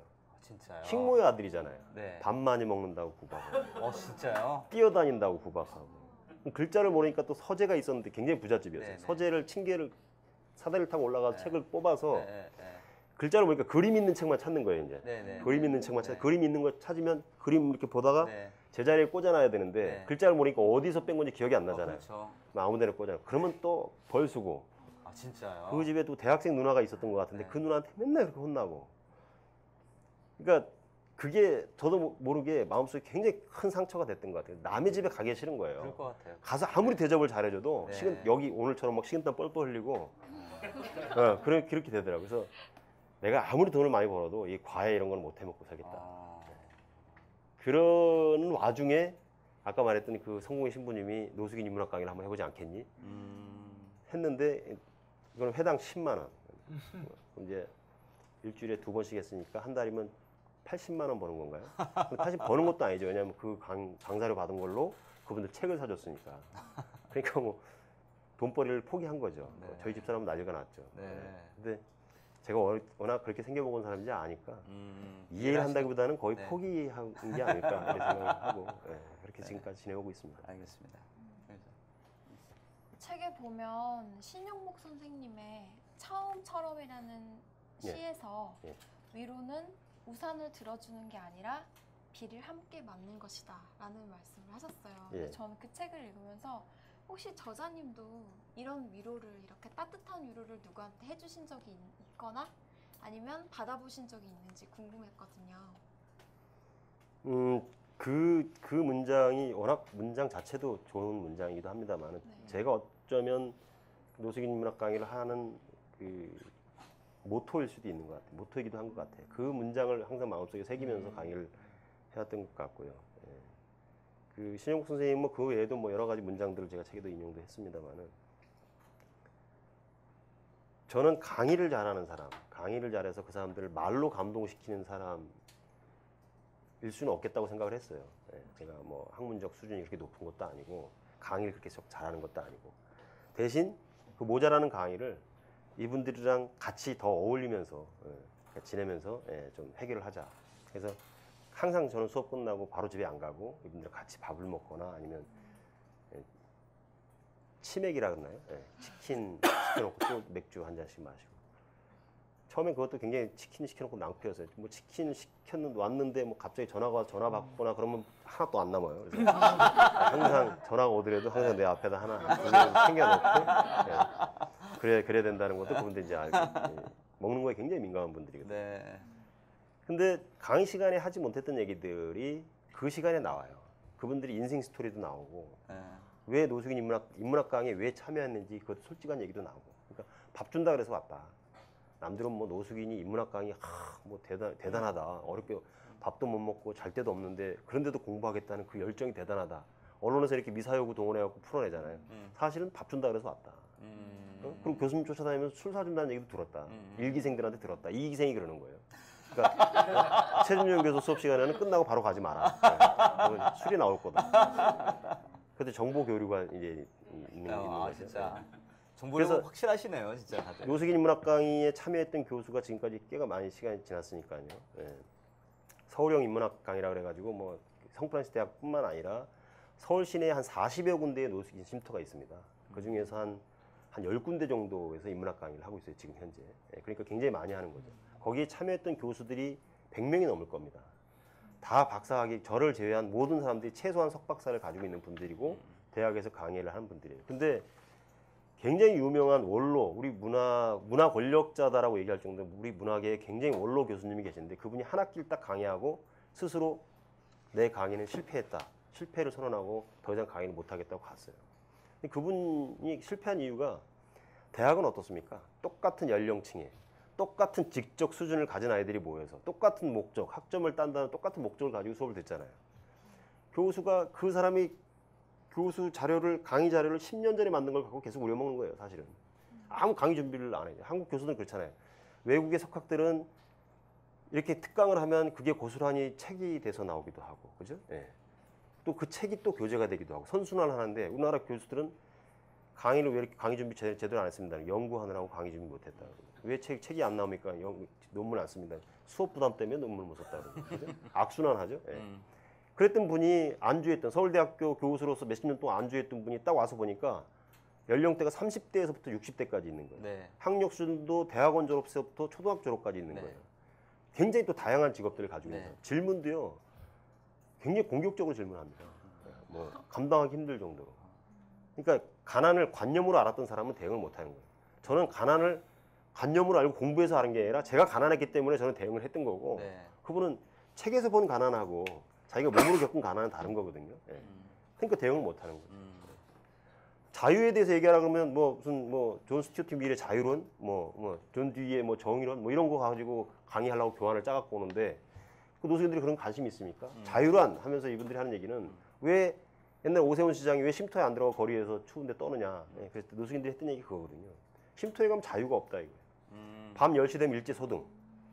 그 아침 5시 반, 6시면 다 일제히 깨워갖고 다 나가. 일자리 찾아 나가라는 거예요. 근데 이분들이 일자리가 어디 있어요? 인력시장이라는 데 있어요. 새벽에. 성남에도 있고 몇 군데 있는데. 거기 가면은 100명 나가면 그중에 한두 명, 두세 명 정도 일자리를 찾아가고 나머지는 허탈하게 돌아오거든요. 새벽에 나갔으니까 하루가 얼마나 길겠습니까? 해 뜰 무렵 보면 선술집에 앉아서 오늘도 일자리 못 구했네 하고 술 한잔 먹다 보면 그렇게 마신 술이 2달 동안 마십니다. 한 번 입에 술이 들어가면 짧으면 보름, 길면 1년 내내 술 마시는 거예요. 알코올릭이죠, 사실은. 그런 생활을 하는 사람들한테 집단 생활을 뭐 규칙을 맞춰라. 10시에 무조건 일제히 자라. 교도소도 아니고 그게 안 되니까 이제 이분들이 그걸 침투에 안 들어온다. 이런 걸 가지고 얘기를 해야지 자유지. 무슨 뭐 철학자의 자유론을 논하는 게 무슨 개통 철학이 뭐가 필요하냐. 이런 식으로 막 도전적으로 아주 그러겠어요. 하니까 그 교수분이 스스로가 깨졌다고 굉장히 양심적인 선언을 한 거예요, 그분이. 나는 더 이상 강의 못 하겠다 하고 가시는 경우도 있고요. 예. 굉장히 실전적이어야 되고 네. 싸움도 잘해야 됩니다. 뭐 수시로 싸우거든요. 네. 좀 다른 얘기 좀 해보겠습니다. 그 등단하기 전에 집안 아니 죄송한데 요 얘기는 그래요? 너무 길어서 길어할까요? 다음 질문으로 네. 글쓰기 얘기부터 하는 게 좋을 것 같아요. 자, 경철 쌤이 글쓰기 질문을 하시는 게 좋을 것 같아요. 알겠습니다. 네. 그러면 그 블로그에서 처음에 책을 보니까 블로그에서 이제 페이스북으로 옮겼어요. 글을 쓰셨는데요. 그 페이스북에도 420글자 쓰셔서 책도 내셨고요. 근데 페이스북의 글쓰기 장점 혹시 좀 말씀해 주시고요. 하나 더 하자면 덧붙이자면 사실 꾸준히 글쓰기 쉽지 않잖아요. 근데 이제 지금 여기 글 쓰시는 분들이 많은데 페이스북에 글 쓰고 글을 좀 잘 쓰는 방법 아니면 그 노하우 같은 것도 있으면 좀 말씀해 주시고요. 예, 그래서 사실은 네. 책 있잖아요. 책 읽으신 분 있을지 모르겠는데 거꾸로 들었어요. 감사합니다. 네. 이렇게 됩니다. 이렇게 이 책이 저자님이 페이스북에 420자 칼럼을 매일매일 쓰시거든요. 그 칼럼으로 책이 나옵니다. 이게 페이지 수가 매일매일 쓰세요, 진짜? 예, 지금 한 이틀 몰아서 쓰고 그러지 않으십니까? 매일매일 썼고요. 694회를 썼는데 지금 잠정적으로 중단하고 있는 상태입니다. 지금 현재는. 뭐 이런저런 이유가 있는데요. 좀 전에 뭐 글을 꾸준히 쓰는 거가 어떻게 가능하냐, 뭐 이런 얘기 하시는데 솔직히 말하면 누구나 꾸준히 쓰죠. 요즘 SNS 하시는 분들 아마 저뿐만 아니라 대부분의 사람들이 하루에 한 번 이상의 글을 쓸 겁니다. 크크. 근데 흐흐. 중요한 건 짧게 쓰죠. 어떤 글을 쓰느냐겠죠. 예, 그 글이 여러 종류가 있죠. 저도 처음에 SNS 저도 그 얼리 어댑터 반대말이 뭐 슬로우 어댑터라고 해야 되나요? 아니면 뭐 레이트 어댑터라고 해야 되나? 뭐라고 용어가 정확하게 모르겠는데 용어가 하여튼 없습니다, 용어가 그거는. 없나요? 네. 하여튼 얼리 어댑터의 반대에 서 있는 사람입니다. 스마트폰도 나오고 한참 사람들이 다 사용한 다음에 뒤늦게 구입을 했고요. 예. SNS도 마찬가지입니다. SNS가 한참 화제가 되고 사람들이 이렇게 회자를 할 때 저는 거부 있었습니다. 예, 그런 거 너무 안 그래도 바쁜데 그거 하느라고 또 시간 다 뺏기는 거 아니야 이런 식으로 했는데 그 북아프리카 뭐 이런 쪽에서 이제 자스민 혁명 일어나고 나서 그 자스민 혁명에 촉발된 계기 중에 하나가 이제 트위터였다. 트위터가 굉장히 전 세계에 그 어떤 그 소식을 알리면서 그 자스민 혁명의 어떤 동력이 점점 커졌다 이런 얘기들을 접하면서 아 이게 그런 일도 해? 그러면서 이제 관심을 갖기 시작했고 그래서 이제 트위터를 처음에 했는데 트위터 처음에 할 때는 굉장히 기대를 많이 가졌어요. 트위터에다가 글을 내가 딱 올리면 막 리트윗이 막 달리고 막 엄청난 반응이 있을 거다 생각했는데 네. 벽에다 대고 얘기하는 것 같더라고요. 열심히 140자로 줄여가지고 정말 열심히 써서 딱 올렸는데 네. 2시간 지나서 가봐도 아무 소식이 없고 그 다음날 봐도 아무 소식이 없고 뒤늦게 알았죠. 이 트위터에 글을 올리면 그게 막 리트윗이 달리고 거기 댓글이라고 그래야 되나? 뭐 리트윗이 사람들이 그걸 퍼나르고 하는 거는 유명한 사람들이 얘기구나. 뭐 이해수 씨라든가 아니면 정치인이라든가 명망가들 그런 사람들의 경우고 나 같은 사람은 아무리 글을 열심히 올려봐야 아무 반응이 없구나. 이런 실망을 한 거죠 트위터에. 그래서 이거 벽에다 대고 하는 트위터는 이제 하고 싶지 않다. 그래서 2주 만에 뭐 계정을 없앤 건 아닙니다만은 트위터는 바로 이제 실망을 했고. 근데 그 무렵에 이제 친구 신청이 계속 오는 거예요 페이스북에서 이메일로 친구 신청이 계속 오는 거예요. 네. 그래서 가입을 할까 말까 하다 이제 딱 들어가 봤는데 보니까 저도 친구 신청을 할 수 있고 또 계정을 만들자마자 저한테 친구 신청이 쫙 오더라고요. 이제 제 친구들 이제 제가 이제 페이스북에 들어온 걸 반가워하는 거죠. 그래서 처음에는 한 달 정도는 그 페이스북을 통해서 만난 친구들하고 잡담하느라고 시간을 다 보냈습니다. 사실은 뭐 이런 얘기 어떻게 사니, 뭐 너 어디 근무하니, 네. 뭐 애들은 몇 학년이니, 뭐 이런 얘기하고 여자의 초등학교 동창인 경우는 거의 사진이 할머니가 다 됐더라고요. 예. 그래도 뭐 이렇게 반갑잖아요. 예. 그래서 뭐 이런 얘기하고 저런 얘기하고 그래서 등산 한번 하자, 뭐 이런 얘기도 하고. 근데 거기에 드리는 시간은 많은데 좀 소모적이고 별로 생산적이지 않다라는 느낌이 어느 날 딱 오더라고요. 그래서 거창한 의도를 가졌던 건 아니고요. 기왕에 내가 SNS를 하면서 시간을 쓴다면 기왕이면 좀 더 의미 있게 한번 써보자. 그래서 뭘 바라는 건 아니었고 마침 페이스북도 글자 수 제한이 그때는 있었어요. 담벼락에 글을 쓰려면 딱 420자까지만 쓸 수 있었어요. 처음에 420자에 점 하나만 더 찍어도 담벼락에 글이 안 올라갑니다. 네. 그러니까 근데 트위터는 140자, 페이스북은 420자였던 거죠. 420자의 자수를 맞히는 재미도 괜찮아요. 자수를 딱 맞히는 거예요. 네. 마침표까지 문장 부호까지 합쳐서 딱 420자를 맞추는 거예요. 뭐 퍼즐 맞추듯이. 글을 막 굉장히 큰 덩어리의 이슈인데 그걸 짤막하게 420자면 원고지 2.1미 아닙니까? 굉장히 네. 짧은 문장 안에서 핵심을 딱 건드려줘야 되는 거죠. 근데 이게 굉장히 그 글쓰기 예전에 그 흐르는 강물처럼인가요? 거기에 보면 그 브래드 피트 나오는 영화 거기서 보면 그 낚시하는 포스터로 굉장히 유명한 거. 거기서 그 자녀를 집에서 부모가 가르치잖아요. 글쓰기 가르칠 때 그랬잖아요. 글 써서 되니까 아빠가 그러죠. 내일까지 이거 반으로 줄여갖고 와. 네. 이런 과제를 아이한테 내준단 말이에요. 그러니까 똑같은 글을 반으로 줄이고 또 그 반으로 줄이고 또 반으로 줄이고 글을 이 줄이는 거가 굉장한 공부입니다. 사실은. 양을 줄이면서도 할 얘기는 다 담겨 있어야 되는 거거든요. 이게 문장을 굉장히 상징적으로 써야 되고 축소해야 되고 또 핵심을 또 정확하게 짚어야 되고 그런 장점이 있는 거죠. 그래서 그 영화에서도 굉장히 인상 깊게 봤던 기억이 있어서 나도 기왕이면 내가 관심 있는 주제에 대해서 420자에 딱 맞춰서 한번 써보자. 다른 아무런 목적도 없었어요. 매일 아침마다 썼어요, 그걸. 근데 제가 좀 단순해가지고요. 뭘 시작하면 그냥 밀어붙입니다. 그냥. 이것저것 생각 안 하고. 한 83회 정도를 썼을 무렵이었는데 83회는 83일 동안 매일 썼다는 얘기죠. 그때 주제는 출판사 어떤 주제를 가지고 쓰셨어요? 아무거나 뭐 그날 정치적 이슈 또는 네. 뭐 그날 읽었던 책 네네. 또는 그날 만났던 사람 얘기 뭐 또 우리 다정이 다의 얘기 뭐 이런 가족 얘기 아무 얘기나 다 하는 건데 주로 이제 책 얘기가 많았죠 사실. 네. 매일매일 책을 읽을 네, 때였으니까. 근데 책 리뷰를 제가 500편 이상의 리뷰를 썼는데 뭐 굉장히 긴 리뷰들을 처음에 많이 썼었는데 블로그 할 때는 이 420자에 딱 맞춰서 리뷰를 하는 것도 재밌더라고요. 네. 저 따라서 그 420자 리뷰 뭐 이런 제목으로 해갖고 420자 따라하는 분들 지금 많습니다. 지금 500자 칼럼 이런 거 쓰는 사람도 있고요. 네네네. 다 저한테 메시지가 옵니다. 저도 한번 시작해 보랍니다. 네. 근데 한 80여 회가 되니까 이제 페이스북 친구죠. 이제 네. 대학 선배이기도 한 분이었는데 출판사라고 운영한다고 만나자고 해서 만났더니 이미 계약서를 다 써갖고 계약서를 들이밀면서 내일 모레 200만 원 입금할 테니까 이거 책 내자. 그냥 뿌듯했죠. 돌아와서 네. 야 이거 뭐 내가 아무 생각 없이 한 건데 네. 그러니까 이제 그 처음에 쓰실 때도 그런 게 혹시 그 생각은 안 했어요. 진짜로 안 했어요. 기대하지 않으셨어요? 그렇게 짧은 이만큼도? 이만큼도? 아니 안 했어요. 왜냐면 그렇게 짧은 글들을 조각조각 모아놔서 책을 낸다는 자체를 생각을 안 했거든요. 내가 만약에 네. 책을 낸다면 제대로 내가 얘기가 담겨 있는 충분히 담겨 있는 그런 호흡이 긴 글을 써야지 이런 생각을 했지. 짧은 글들을 모아서 그건 유명한 사람이면 그런 게 가능합니다. 아주 뭐 원로 시인이라든가 또 뭐 파울로 코엘로라든가 이런 사람들이 아주 짤막짤막한 옛날에 그 누구죠? 그라시안인가요? 그런 사람들 있잖아요. 뭐 인생의 한마디 뭐 이런 것들. 이런 거는 아주 명망가들이 하는 건 책이 되지만 저는 명망가는커녕 뭐 세상 알려지도 않은 사람인데 기대를 안 했던 거예요. 근데 어찌됐건 그렇게 해서 유쾌한 420자 인문학이라는 책이 나왔어요. 네. 편집하는 과정 속에서도 매일매일 글이 업데이트가 되니까 네. 130회 정도까지 진행된 글이 모여서 이제 책이 나온 건데요. 네. 그러고 나서 또 메트로라는 신문사에서 연락이 왔어요. 근데 그 기자가 자기네 신문에서 제가 쓰는 4페이지 칼럼에 연재를 하고 싶다는 거예요. 근데 제가 그 신문사에 원고를 보내줄 필요도 없어요.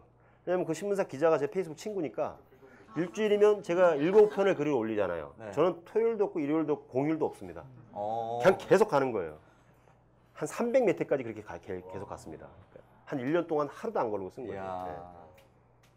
그러니까 이제 그 제가 쓴 글 중에 2개를 자기네가 가져다가 신문에 싣고 일주일에 10만 원씩 원고를 보내주고. 네. 그러니까 의도하지 아무 생각 없이 순수하게 한 건데 그게 네. 돈도 되고 네, 책도 되고. 네.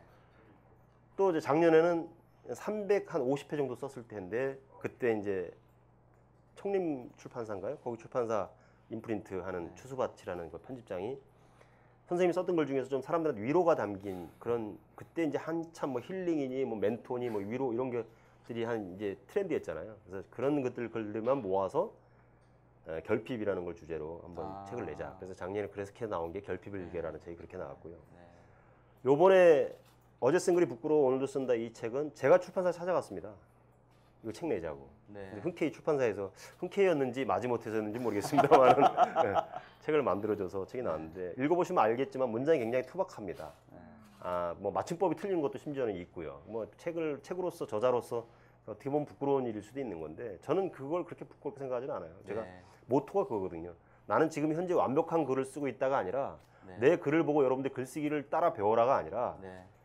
내가 아직 이렇게 불충분하고 완벽하지 않지만 그렇지만 나는 꾸준히 쓰는 사람으로서 꾸준히 써나가는 과정을 여러분들한테 보이고 싶다. 네. 이런 모토로 책을 낸 거였기 때문에 여러분들한테 뭐 혹여 지적을 받더라도 네. 얼굴 빨개지거나 그럴 일은 없을 것 같아요. 네. 네. 그러면서 이 계기가 돼서 이제 이 책의 제목이기도 하고 그런데 이제 제 또 하나의 모토가 된 거예요. 뭐냐면 여러분들 다 그런 경험을 해보셨을 텐데 글을 써서 올릴 때는 블로그나 이런 데 올릴 때는 나름대로 완성됐다고 생각할 때 올리지 않습니까? 네. 예, 그 나름대로 교정도 하고 네. 문장도 바꿔보고 서술어도 정리도 하고 해서 올리는데 글 써보신 분들 다 아시겠지만 그 쓰는 과정 속에서 교정을 할 때는 안 보여요. 근데 좀 묵혀놨다 다시 보면 틀린 부분이 보이게 되거든요. 창피해.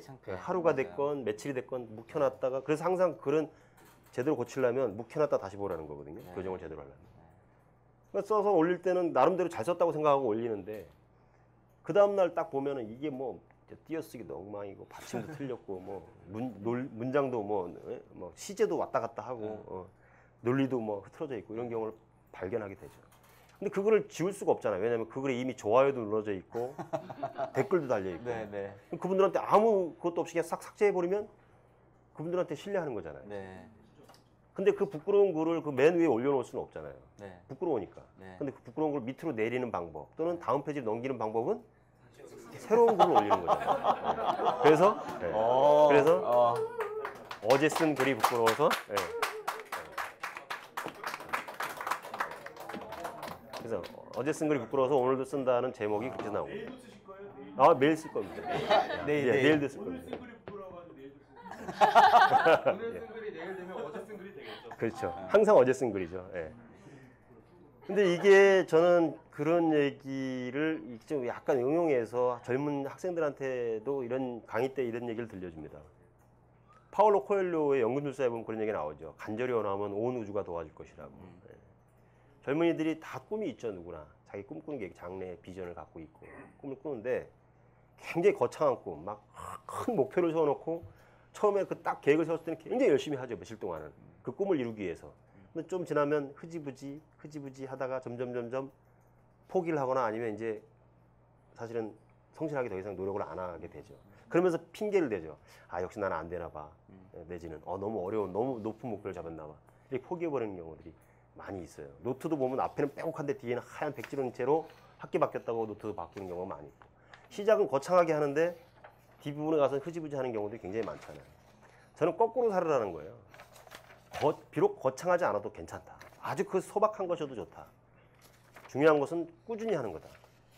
묵묵하게, 꾸준하게 계속 실천하면 그것이 아무리 소박하고 작은 일이더라도 반드시 그 성실함에 대해서는 이 세상이 반드시 어떤 긍정의 신호를 보내줄 것이다. 어떤 식으로든 신호가 온다. 나한테 출판사에서 전화가 왔듯이 매일 쓰니까 하루도 안 걸르고 쓰니까 나한테 신문사에서 전화가 왔듯이 이 북포럼에서 나를 불렀듯이 이런 일들이 벌어지는 거예요. 매일 쓰니까. 매일 쓰니까. 근데 후배가 저를 놀리더라고요. 형 뭐 신춘문예 등단했던데 글도 문장도 별로고 뭐. 그래서 제가 그랬어요. 그래서 왜 맨날 그렇게 쓰냐고. 그래서 이 제목대로 그렇게 대답한 서문에 제가 소개했듯이 내가 쓴 걸 다시 보면 부끄럽고 그래서 계속 쓴다. 근데 뭐 문장이 별로라고? 괜찮아. 뭐 신경 안 써. 왜냐면 난 어저께도 썼고 오늘도 썼고 내일도 쓸 거니까. 앞으로 6개월 후에 혹은 1년 후에는 분명히 지금보다는 좋은 글을 쓸 수 있을 거라고 나는 믿는다는 거죠. 그러니까 정체돼 있으면 정체돼 있는 건 두려운 거죠. 정체돼 있는 걸 두려워라 그러지 않습니까 옛날에?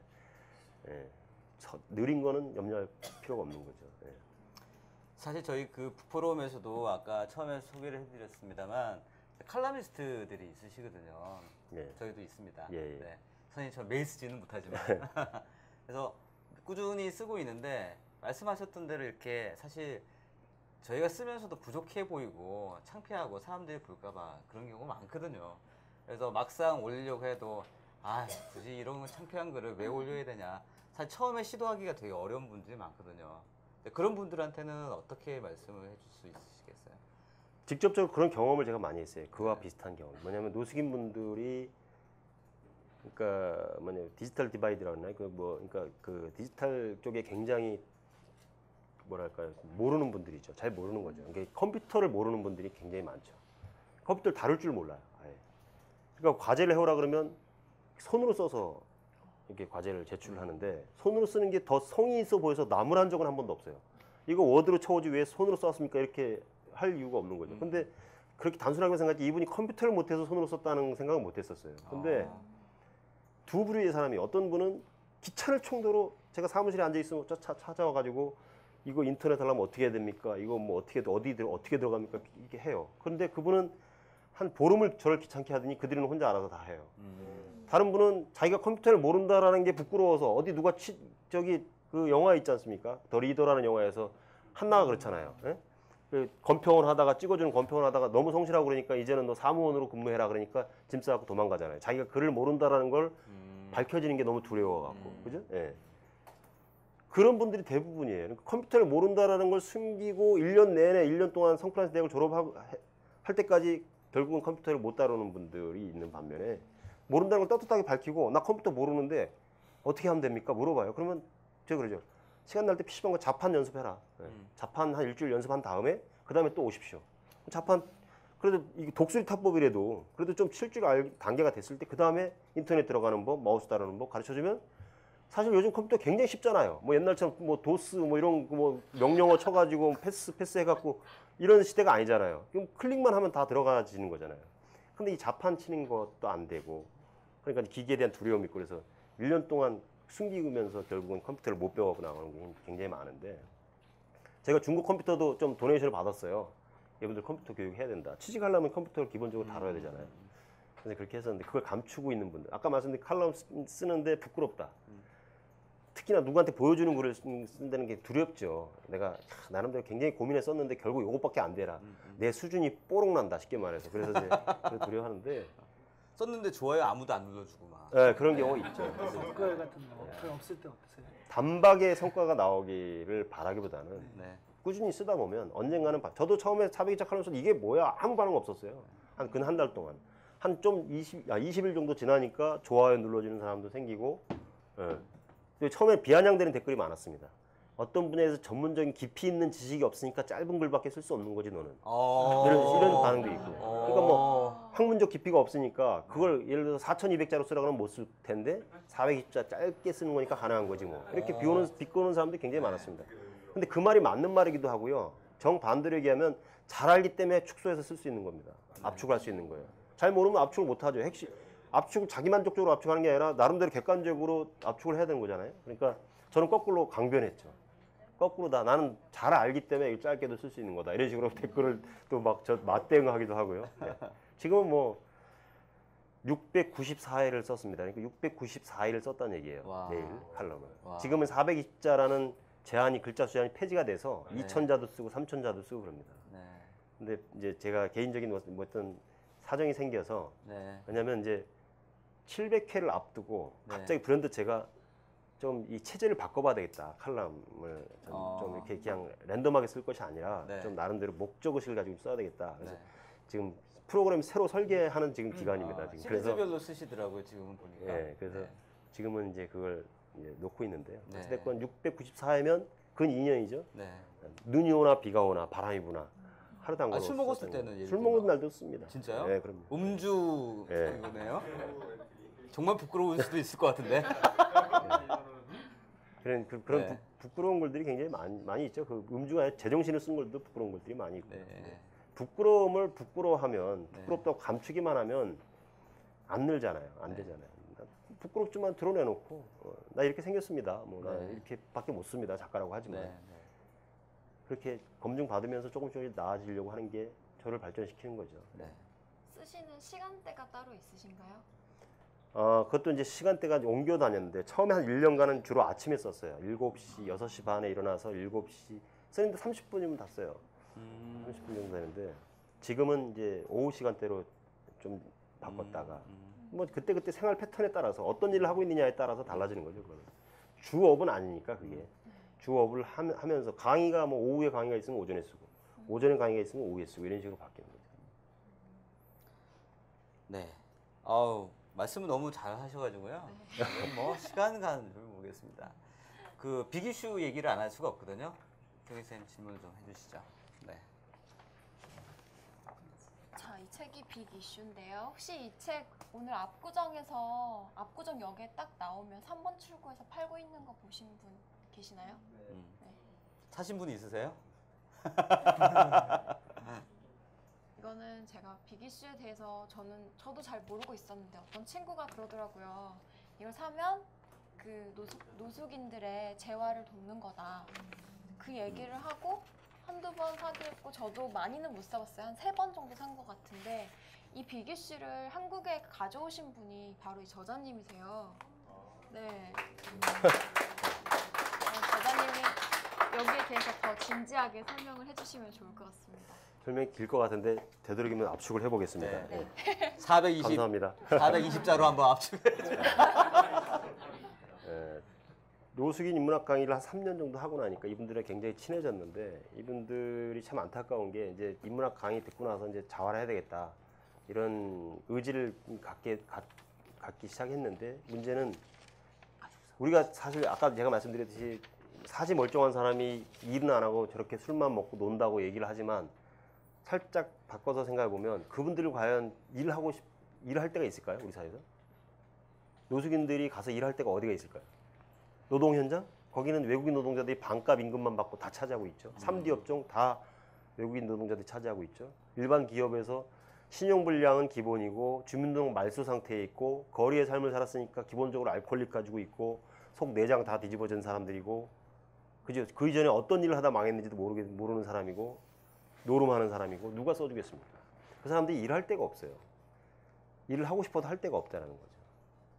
그래서 이제 제 고민은 이제 노숙인분들이 단순히 인문학 강의만 듣고 만 게 아니라 아까 말씀드렸듯이 수없이 많은 인문학 강의를 참여했던 100여 명이 넘는 교수님들이 있지만 아무도 책을 못 내는 이유가 그분들은 강의만 하고 갔거든요. 저는 강의만 하고 간 게 아니라 그분들은 같이 살았단 말이죠. 같이 움직이고 같이 밥 먹고 같이 술 먹고 그러니까 머리를 맞대고 같이 고민을 한 거죠. 처음에는 좀 돈을 만들어 가지고 포장마차 같은 걸 한번 해볼까 생각을 했었어요. 마차를 한 몇 대를 구해서 요소에 좀 자리를 잡아서. 근데 그게 난망한 일인 게 장소, 이 노점 자리 잡는다는 게 굉장히 어려운 일이고 쫓겨다니기 일쑤고요. 또는 돈을 모아가지고 그런 생각도 해봤어요. 돈을 모아가지고 당구장을 몇 개 설립을 차려가지고 이분들은 교대로 당구장에서 근무하게 하면 어떨까. 그러니까 이런 생각들을 한 거예요. 네. 이분들 세대가 40대, 50대들이 주로 즐기는 게 당구니까 당구장은 이제 처음에 차릴 때는 돈이 들어가지고 그 뒤로는 큰 돈이 들어가지 않는 사업이니까 그런 생각 때문에. 근데 뭐 당구장 차리려면 몇 개를 차리려면 억 단위의 돈이 있어야 될 거 아닙니까. 예. 제가 한 번은 이분들하고 이제 이 책에 나오는 김 씨라고 하는 분 일기생이 돌아가시기 전에 한번 동기생들 만나고 싶다 그래서 서울역이 아니라 이제 한강 둔치에 가서 운동회를 한번 했는데 이분들 굉장히 좋아하는 거예요.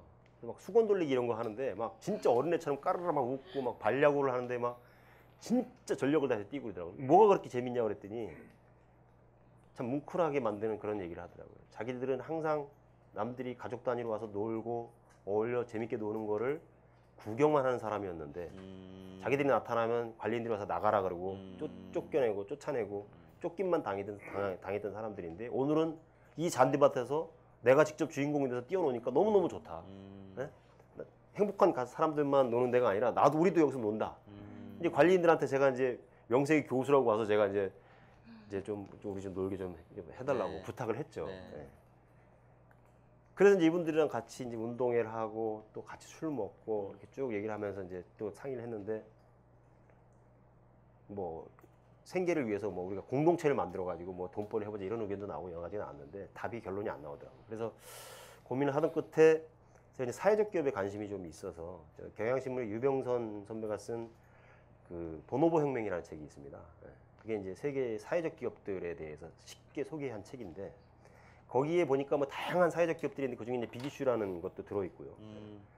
또 KBS에서 다큐멘터리로 이제 빅이슈에 대해 소개했던 다큐멘터리도 있었습니다. 그걸 보면서 이게 컨셉이 이거예요. 잡지인데 보통 잡지는 이제 유통을 이제 총판이나 이런 데를 통해서 유통을 시켜서 가판대 이런 데서 팔잖아요. 네. 근데 이 잡지는 빅이슈라는 잡지는 판매할 수 있는 권리를 노숙인들한테만 주는 거예요. 이제 총판 이런 데 안 넘기고 노숙인들한테 줘서 3,000원을 받고 팔아서 1,400원은 회사에 입금을 시키고 1,600원은 본인이 갖는 거예요. 그러니까 한 부를 팔면 1,600원을 버는 거죠. 이런 컨셉으로 만들어진 잡지인데 연조를 간단하게 소개하면 1991년도에 친환경 화장품 회사인 더 바디샵의 네. 설립자인 그 여성의 남편이 미국의 뉴욕에 우연히 놀러 갔다가 친구랑 놀러 갔다가 뉴욕 주변에 있는 홈리스들이 그냥 구걸을 하는 게 아니라 뭘 하더라 이거 뭘 들고 팔고 있고 또 어떤 사람은 그 수세미 같은 거 들고 지나갈 차 신호대기 걸려 있으면 쑥 한번 문대고 세차해줬다고 앞유리 좀 닦아주고 돈 달라 그러고 그걸 굉장히 인상 깊게 봤다는 거예요. 아 노숙인들이 무조건 구걸을 하는 게 아니라 무언가를 하고 대가를 받는 거구나 이걸 생각을 하고 아이디어다 생각을 해서 돌아와서 영국에 와서 그럼 나는 영국 런던에 있는 노숙인들을 위해서 뭘 해줄까 생각하다가 그럼 잡지를 만들자.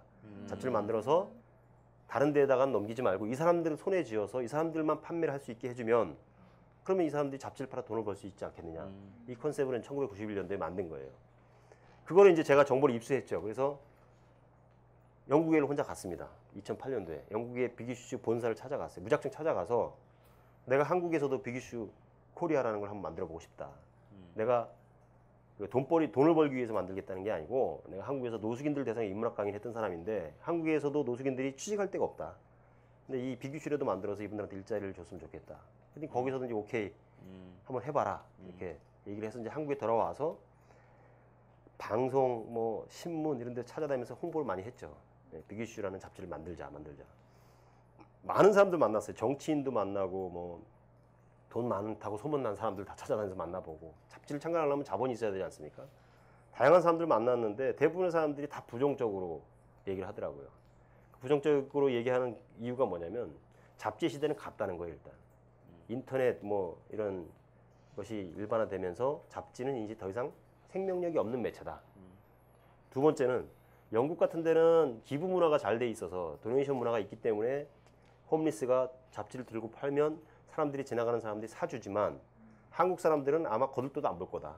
우리나라는 기부 문화가 굉장히 척박하기 때문에 이 잡지를 창간해도 판매도 안 될 거고 판매가 안 되면 노숙인들이 생계에 도움이 안 되는 거 아니냐. 그러니까 왜 쓸데없는 걸 하느냐. 이 두 가지 컨셉을 저한테 이제 반대를 하는 거예요. 그래서 대응 논리를 제가 만들었죠. 웃기는 소리 하지 마라. 그 한비아 씨도 뭐 제도 밖을 행군에 가도 보면 뭐 OECD 가입국가 중에서 우리나라가 그 국제적으로 원조 지원해주는 그 비율이 뭐 제일 낮고 기부금 내는 비율이 제일 낮다 이런 얘기를 하는데 지금 많이 개선됐죠. 기부 문화라는 것이 없고 우리나라 사람들이 인정이 없다라고 얘기하는 당신이 참 문제인 것 같다.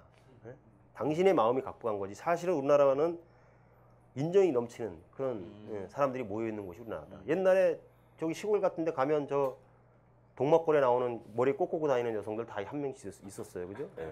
또 치숙이라고 부르는 좀 모자란 삼촌들이 있었어요. 그죠? 그 모자란 삼촌들이 결국은 선산을 지키는 거예요. 그죠? 잘난 삼촌들 다 서울로 올라가서 출세한다고 돈 벌 때 이 모자란 삼촌은 어차피 고향 못 돌아가니까 남아서 선산을 지키는 거예요. 방송에 이런 얘기 되는지 모르겠는데 미친년이라는 소리 듣는 여성들이 있었죠. 엄마들이 옛날에 다 그 거지가 동양 올 거 대비해서 음식 따로 준비해 놓기도 했고 그 정신이 없고 멘탈에 문제가 생긴 그 머리 꽂고 다니는 여성 공동체 안 굶어 죽고 안 얼어 죽었어요. 네. 동네 사람들이 다 키워줬어요. 다 공동으로. 이게 우리 민족이다. 단지 도시화되고 콘크리트화되면서 잠깐 각박한 사회처럼 인정머리가 없는 이런 행태들이 좀 뉴스에 등장하고 그러면서 점점 사람들이 마음의 문을 닫아서 그렇지 오히려 우리나라에서는 더 잘 팔릴 거다. 그래서 오히려 기부 문화가 현저하게 떨어지기 때문에 기부 문화를 더 확산시키고 우리 민족이 가지고 있는 미풍양속, 인정 이런 것들을 다시 한번 끄집어내기 위한 마중물로서 비기슈가 필요하다. 그러니까 이제 이 잡지는 그렇기 때문에 더 만들어져야 되는 거다. 라고 제가 주장을 했고 그리고 뭐 잡지 시대는 갔다고 하는데 그것도 잘못된 얘기다. 왜냐하면 비기슈는 모두가 사회 구성원들 모두가 참여할 수 있는 잡지고 어느 누구도 손해보는 사람이 없는 잡지예요. 노숙인들은 거리에서 팔아서 생계비를 벌죠. 저는 이제 안양교도소에서 제가 강의를 하면서 교도소에 인쇄시설이 있어요. 교도소 수용자들이 인쇄를 하고 노숙인들이 팔고 지식인들은 공짜로 글을 써주고 연예인들은 공짜로 표지 모델을 해주고 실제로 여기 모델들은 다 모델들은 다 공짜로, 네. 여기 BQC 표지 모델들은 다 무료로 표지 모델 해주는 겁니다. 사진 작가들은 사진 찍어주고 잡지만 돈 들어갈 게 아무것도 없어요. 그죠? 예. 팔면 영국에 이제 일본도 갔다 왔는데 일본의 오사카 BQC 재팬 본사를 제가 방문하고 왔는데 제일 잘 팔리는 데가 어디냐 하니까 대학교 앞에 제일 잘 팔린답니다. 대학교 앞에 가면 학생들이 지나가다 비기슈 판매하는 노숙인을 보면 가방을 내려놓고 같이 비기슈를 들고 비기슈 사세요, 비기슈 사세요 홍보를 해주는 거예요. 팔아서 자기가 돈을 갖는 건 아니겠죠. 그죠? 팔아주는 거죠. 예.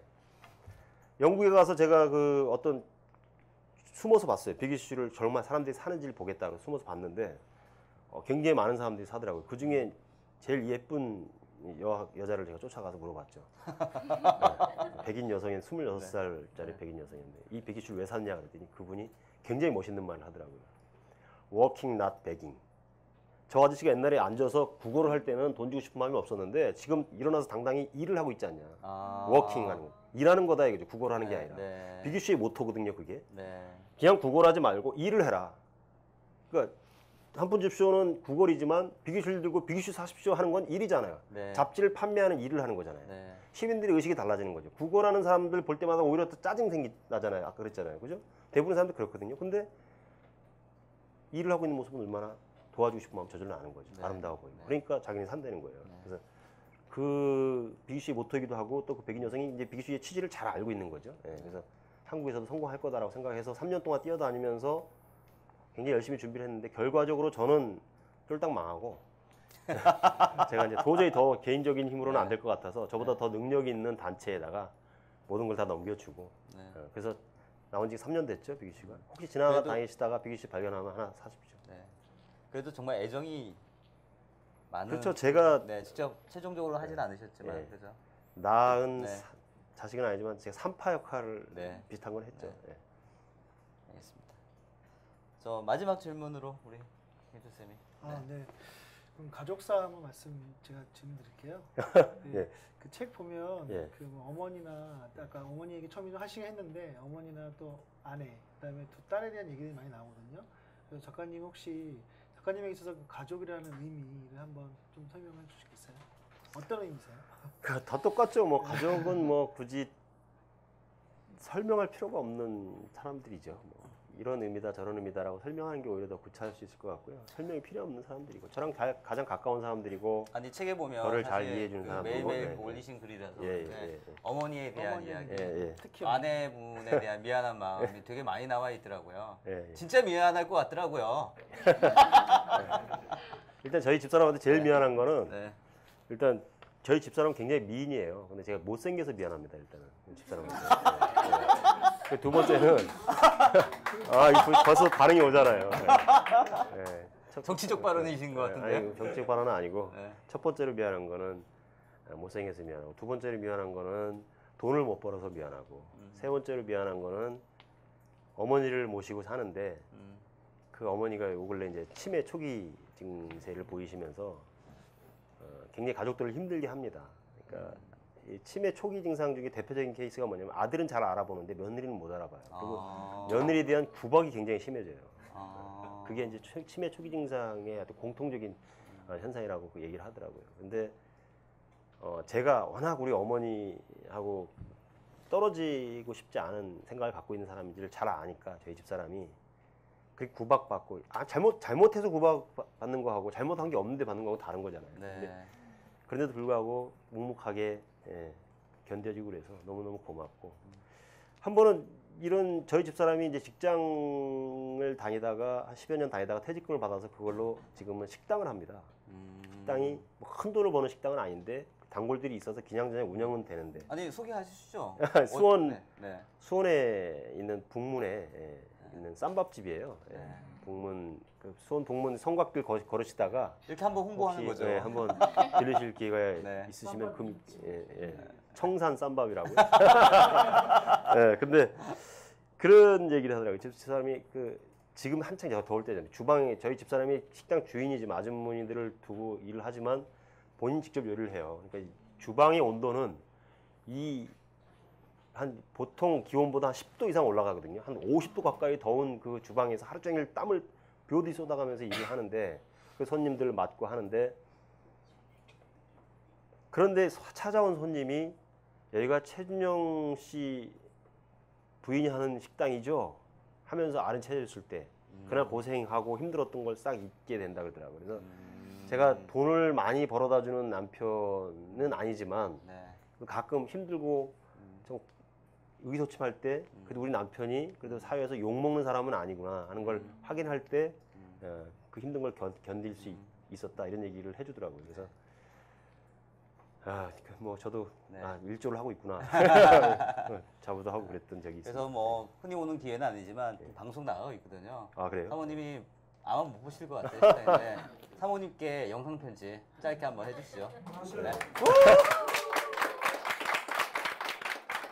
카메라는 여기 보고 하시면 돼요. 아 예. 네.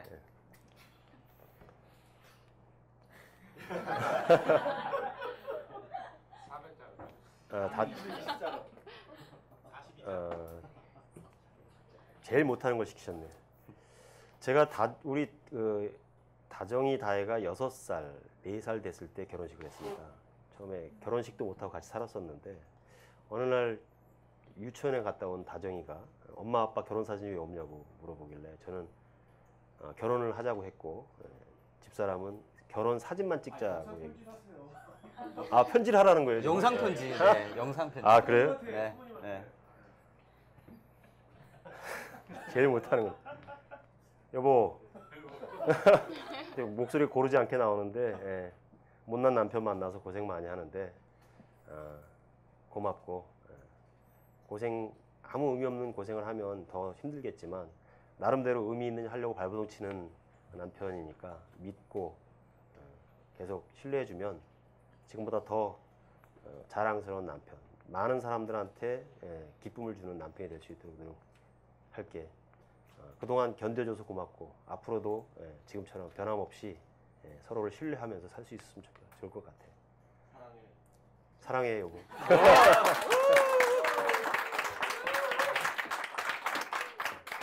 만약 방송 못 보셨으면 요 부분만 편집을 해가지고 네. 제가 메일로 드리겠습니다. 제발 좀 편집 좀 했으면 좋겠어요. 자, 그 Q&A 시간 가지도록 하겠습니다. 오프에서 질문 있으신 분, 질문.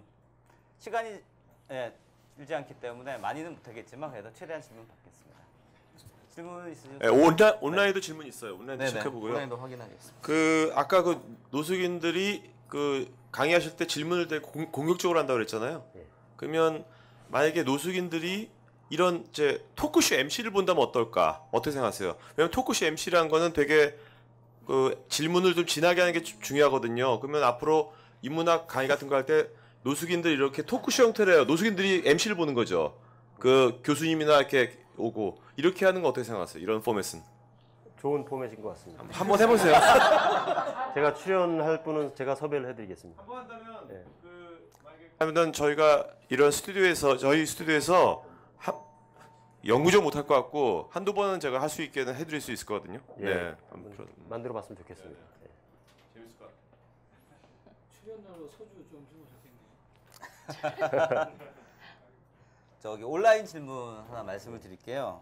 이효진님이 질문 주셨는데요. 원천적인 질문이긴 합니다. 인문학은 현실과 멀리 떨어져 있다는 인상을 주기 쉬운데요. 당장 먹고 잘 곳이 필요한 분들께 인문학이 필요한 이유를 도대체 어떻게 설명하시겠습니까? 누가 그런 얘기를 하더라고요. 그러니까 그 뭐냐면 굉장히 흔한 얘기라서 갑자기 내가 얘기를 하려다 망설여지는데 뭐 물고기를 잡아주지 말고 물고기 잡는 법을 가르쳐주라고 얘기하는 것도 있잖아요. 근데 그동안은 사실 거기서 얘기가 머물렀었죠. 물고기 잡는 법을 가르쳐주면 된다 그랬는데 물고기 잡는 법을 가르쳐줘도 잡으려고 하는 의지가 없는 사람은 잡는 법을 알아도 물고기를 안 잡습니다. 못 잡습니다. 물고기를 잡는 법을 가르쳐주는 게 사회과학이라면 그걸 왜 잡아야 되는지, 그걸 잡아서 내가 왜 먹고 견뎌야 되고 살아야 되는지 그 이유를 설명해 주는 게 인문학이거든요. 그래서 인문학이 훨씬 더 현실적인 학문일 수 있고요. 인문학이 고리타분한 아까 말씀드렸던 저 뭐 철학 그 개념어들을 암기하고 외우고 그런 것만이 인문학이 아니라 그 인문학에 대한 오해인데 인문학이나 그야말로 사람 사는 모습을 그대로 제대로 들여다보자는 거거든요. 제대로 들여다봐서 그 속에서 삶의 교훈도 얻고 내가 왜 살아야 되는지 그 이유도 발견하고 또 내가 어떻게 살아야 되겠다라는 결의도 하게 만드는 것이 인문학이기 때문에 인문학이 현실과 좀 동떨어진 학문이라는 그 오해가 이제는 좀 해소됐으면 좋겠다는 생각을 합니다. 네, 또 다른 질문. 네. 마이크 좀. 제가 신문 기사에서 우연히 노숙자분이 그러니까 그런 교수님 강의 같은 그런 걸 듣고서 교육을 듣고서 입문 등단을 하신 분이 있다는 걸 기억을 해냈어요. 근데 교수님께서 가르치신 분들 중에 그렇게 좀 완전히 인생이 역전이 됐다든지 뭔가 변화가 있어서 아 진짜 뿌듯했던 사례를 있으면 좀 말씀해 주실 수 있을까요? 제가 아까 초반에 하려다 말았던 얘기인데요. 기회를 주셨네요. 제가 아는 어떤 분이 사업을 하다 실패를 해서 이제 서울역에서 노숙 생활을 했었는데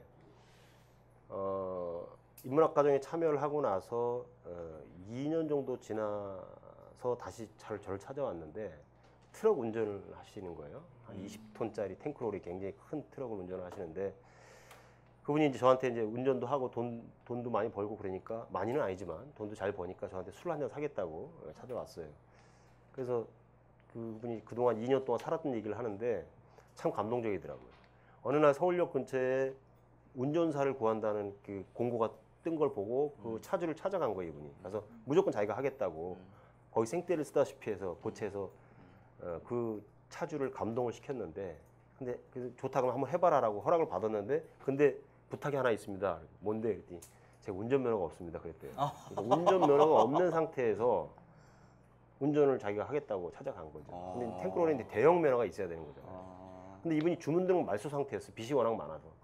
주민등록증을 살리는 순간 빚쟁이들이 확 찾아오기 때문에 주민등록을 말소시켜놓고 있는 상태인데 그래서 그 차주가 눈빛을 보고 정말 눈빛만 보고 이 사람 살려고 하는 의지가 있구나.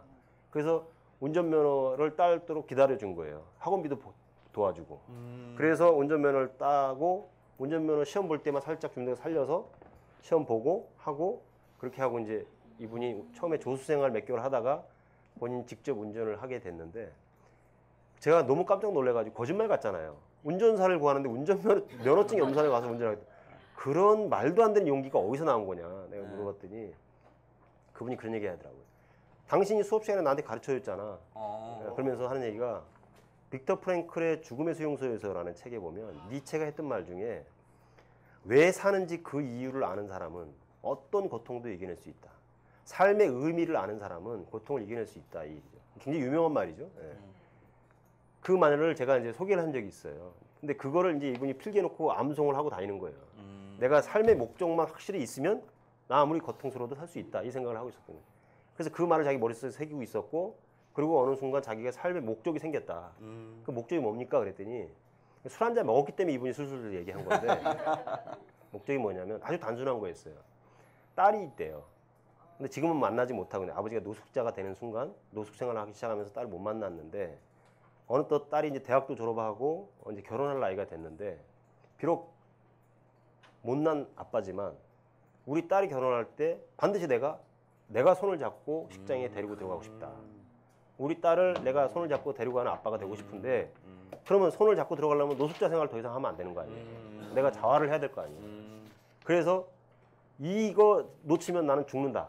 우리 딸을 내가 손잡고 결혼식장에 못 들어간다. 그 결의를 가지고 찾아가서 운전면허 따겠다, 자기가 하겠다, 직접 운전하겠다 해서 밀어붙이니까 거짓말처럼 세상이 풀리더라 이거예요. 그래서 그분이 의정부에서 울산까지 운행하는 굉장히 장시간 한 번 운전하면 막 20몇 시간씩 운전하는데 그게 또 이 큰 트럭은요 이 꼬불꼬불한 길은 못 가요. 직선주로를 계속 달려야 되기 때문에 속도도 낼 수도 없고 그 20몇 시간 걸리는 일을 아무리 체력 좋은 젊은 사람도 한 달에 한 10탕 정도를 뛴답니다.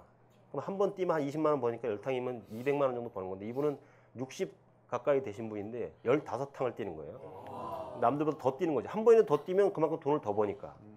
그래서 그분이 그렇게 해서 이제 뭐 개인 회생인가 그런 거 있잖아요. 그 신청해서 빚도 갚아나가고 있고. 그러니까 이제 조만간 이제 집에 들어갈 수 있다. 그래서 집에 들어가서 우리 딸을 결혼식장에 내가 손잡고 들어가고 싶다. 그게 내 뭐 인생 목표였어.라고 저한테 얘기를 해주더라고요. 지금은 이제 담담하게 얘기하는데요. 강의 때도 얘기 많이 하고 그래서 소개도 많이 했던 얘기라 감동. 그 얘기를 듣을 때 울었어요, 제가. 눈물 나오더라고요, 진짜 그분이. 그래서 그 전에는 내가 왜 이분들한테 노숙인들한테 인문학 강의를 하지? 이유가 뭐지? 내가 뭘 얻자고 하는 거지? 사실 저조차도 의문이었어요. 몸이 불편한 사람들 도와주면은 고마워해요. 가난한 분들 도와주면 고마워해요. 어르신들도 도와주면 고마워해요. 이 노숙인 분들은 아무리 도와줘도 계속 요구만 할 뿐이지 고마워할 줄을 몰라요. 그래서 신경질이 굉장히 많이 났어요. 이분들이 왜 무슨 권리로 계속 나한테 요구만 하지? 돈 꿔달라, 술 사달라, 뭐 나와라, 뭐 해라. 계속 요구, 책 사달라. 너무 신경이 나서 그만할까 생각도 많이 했어요. 근데 이따금 찾아와서 저한테 이런 얘기 들려주는 분 때문에 또 하게 되고 이렇게 했던 거예요. 밀고 나가기 만든 힘이었어요.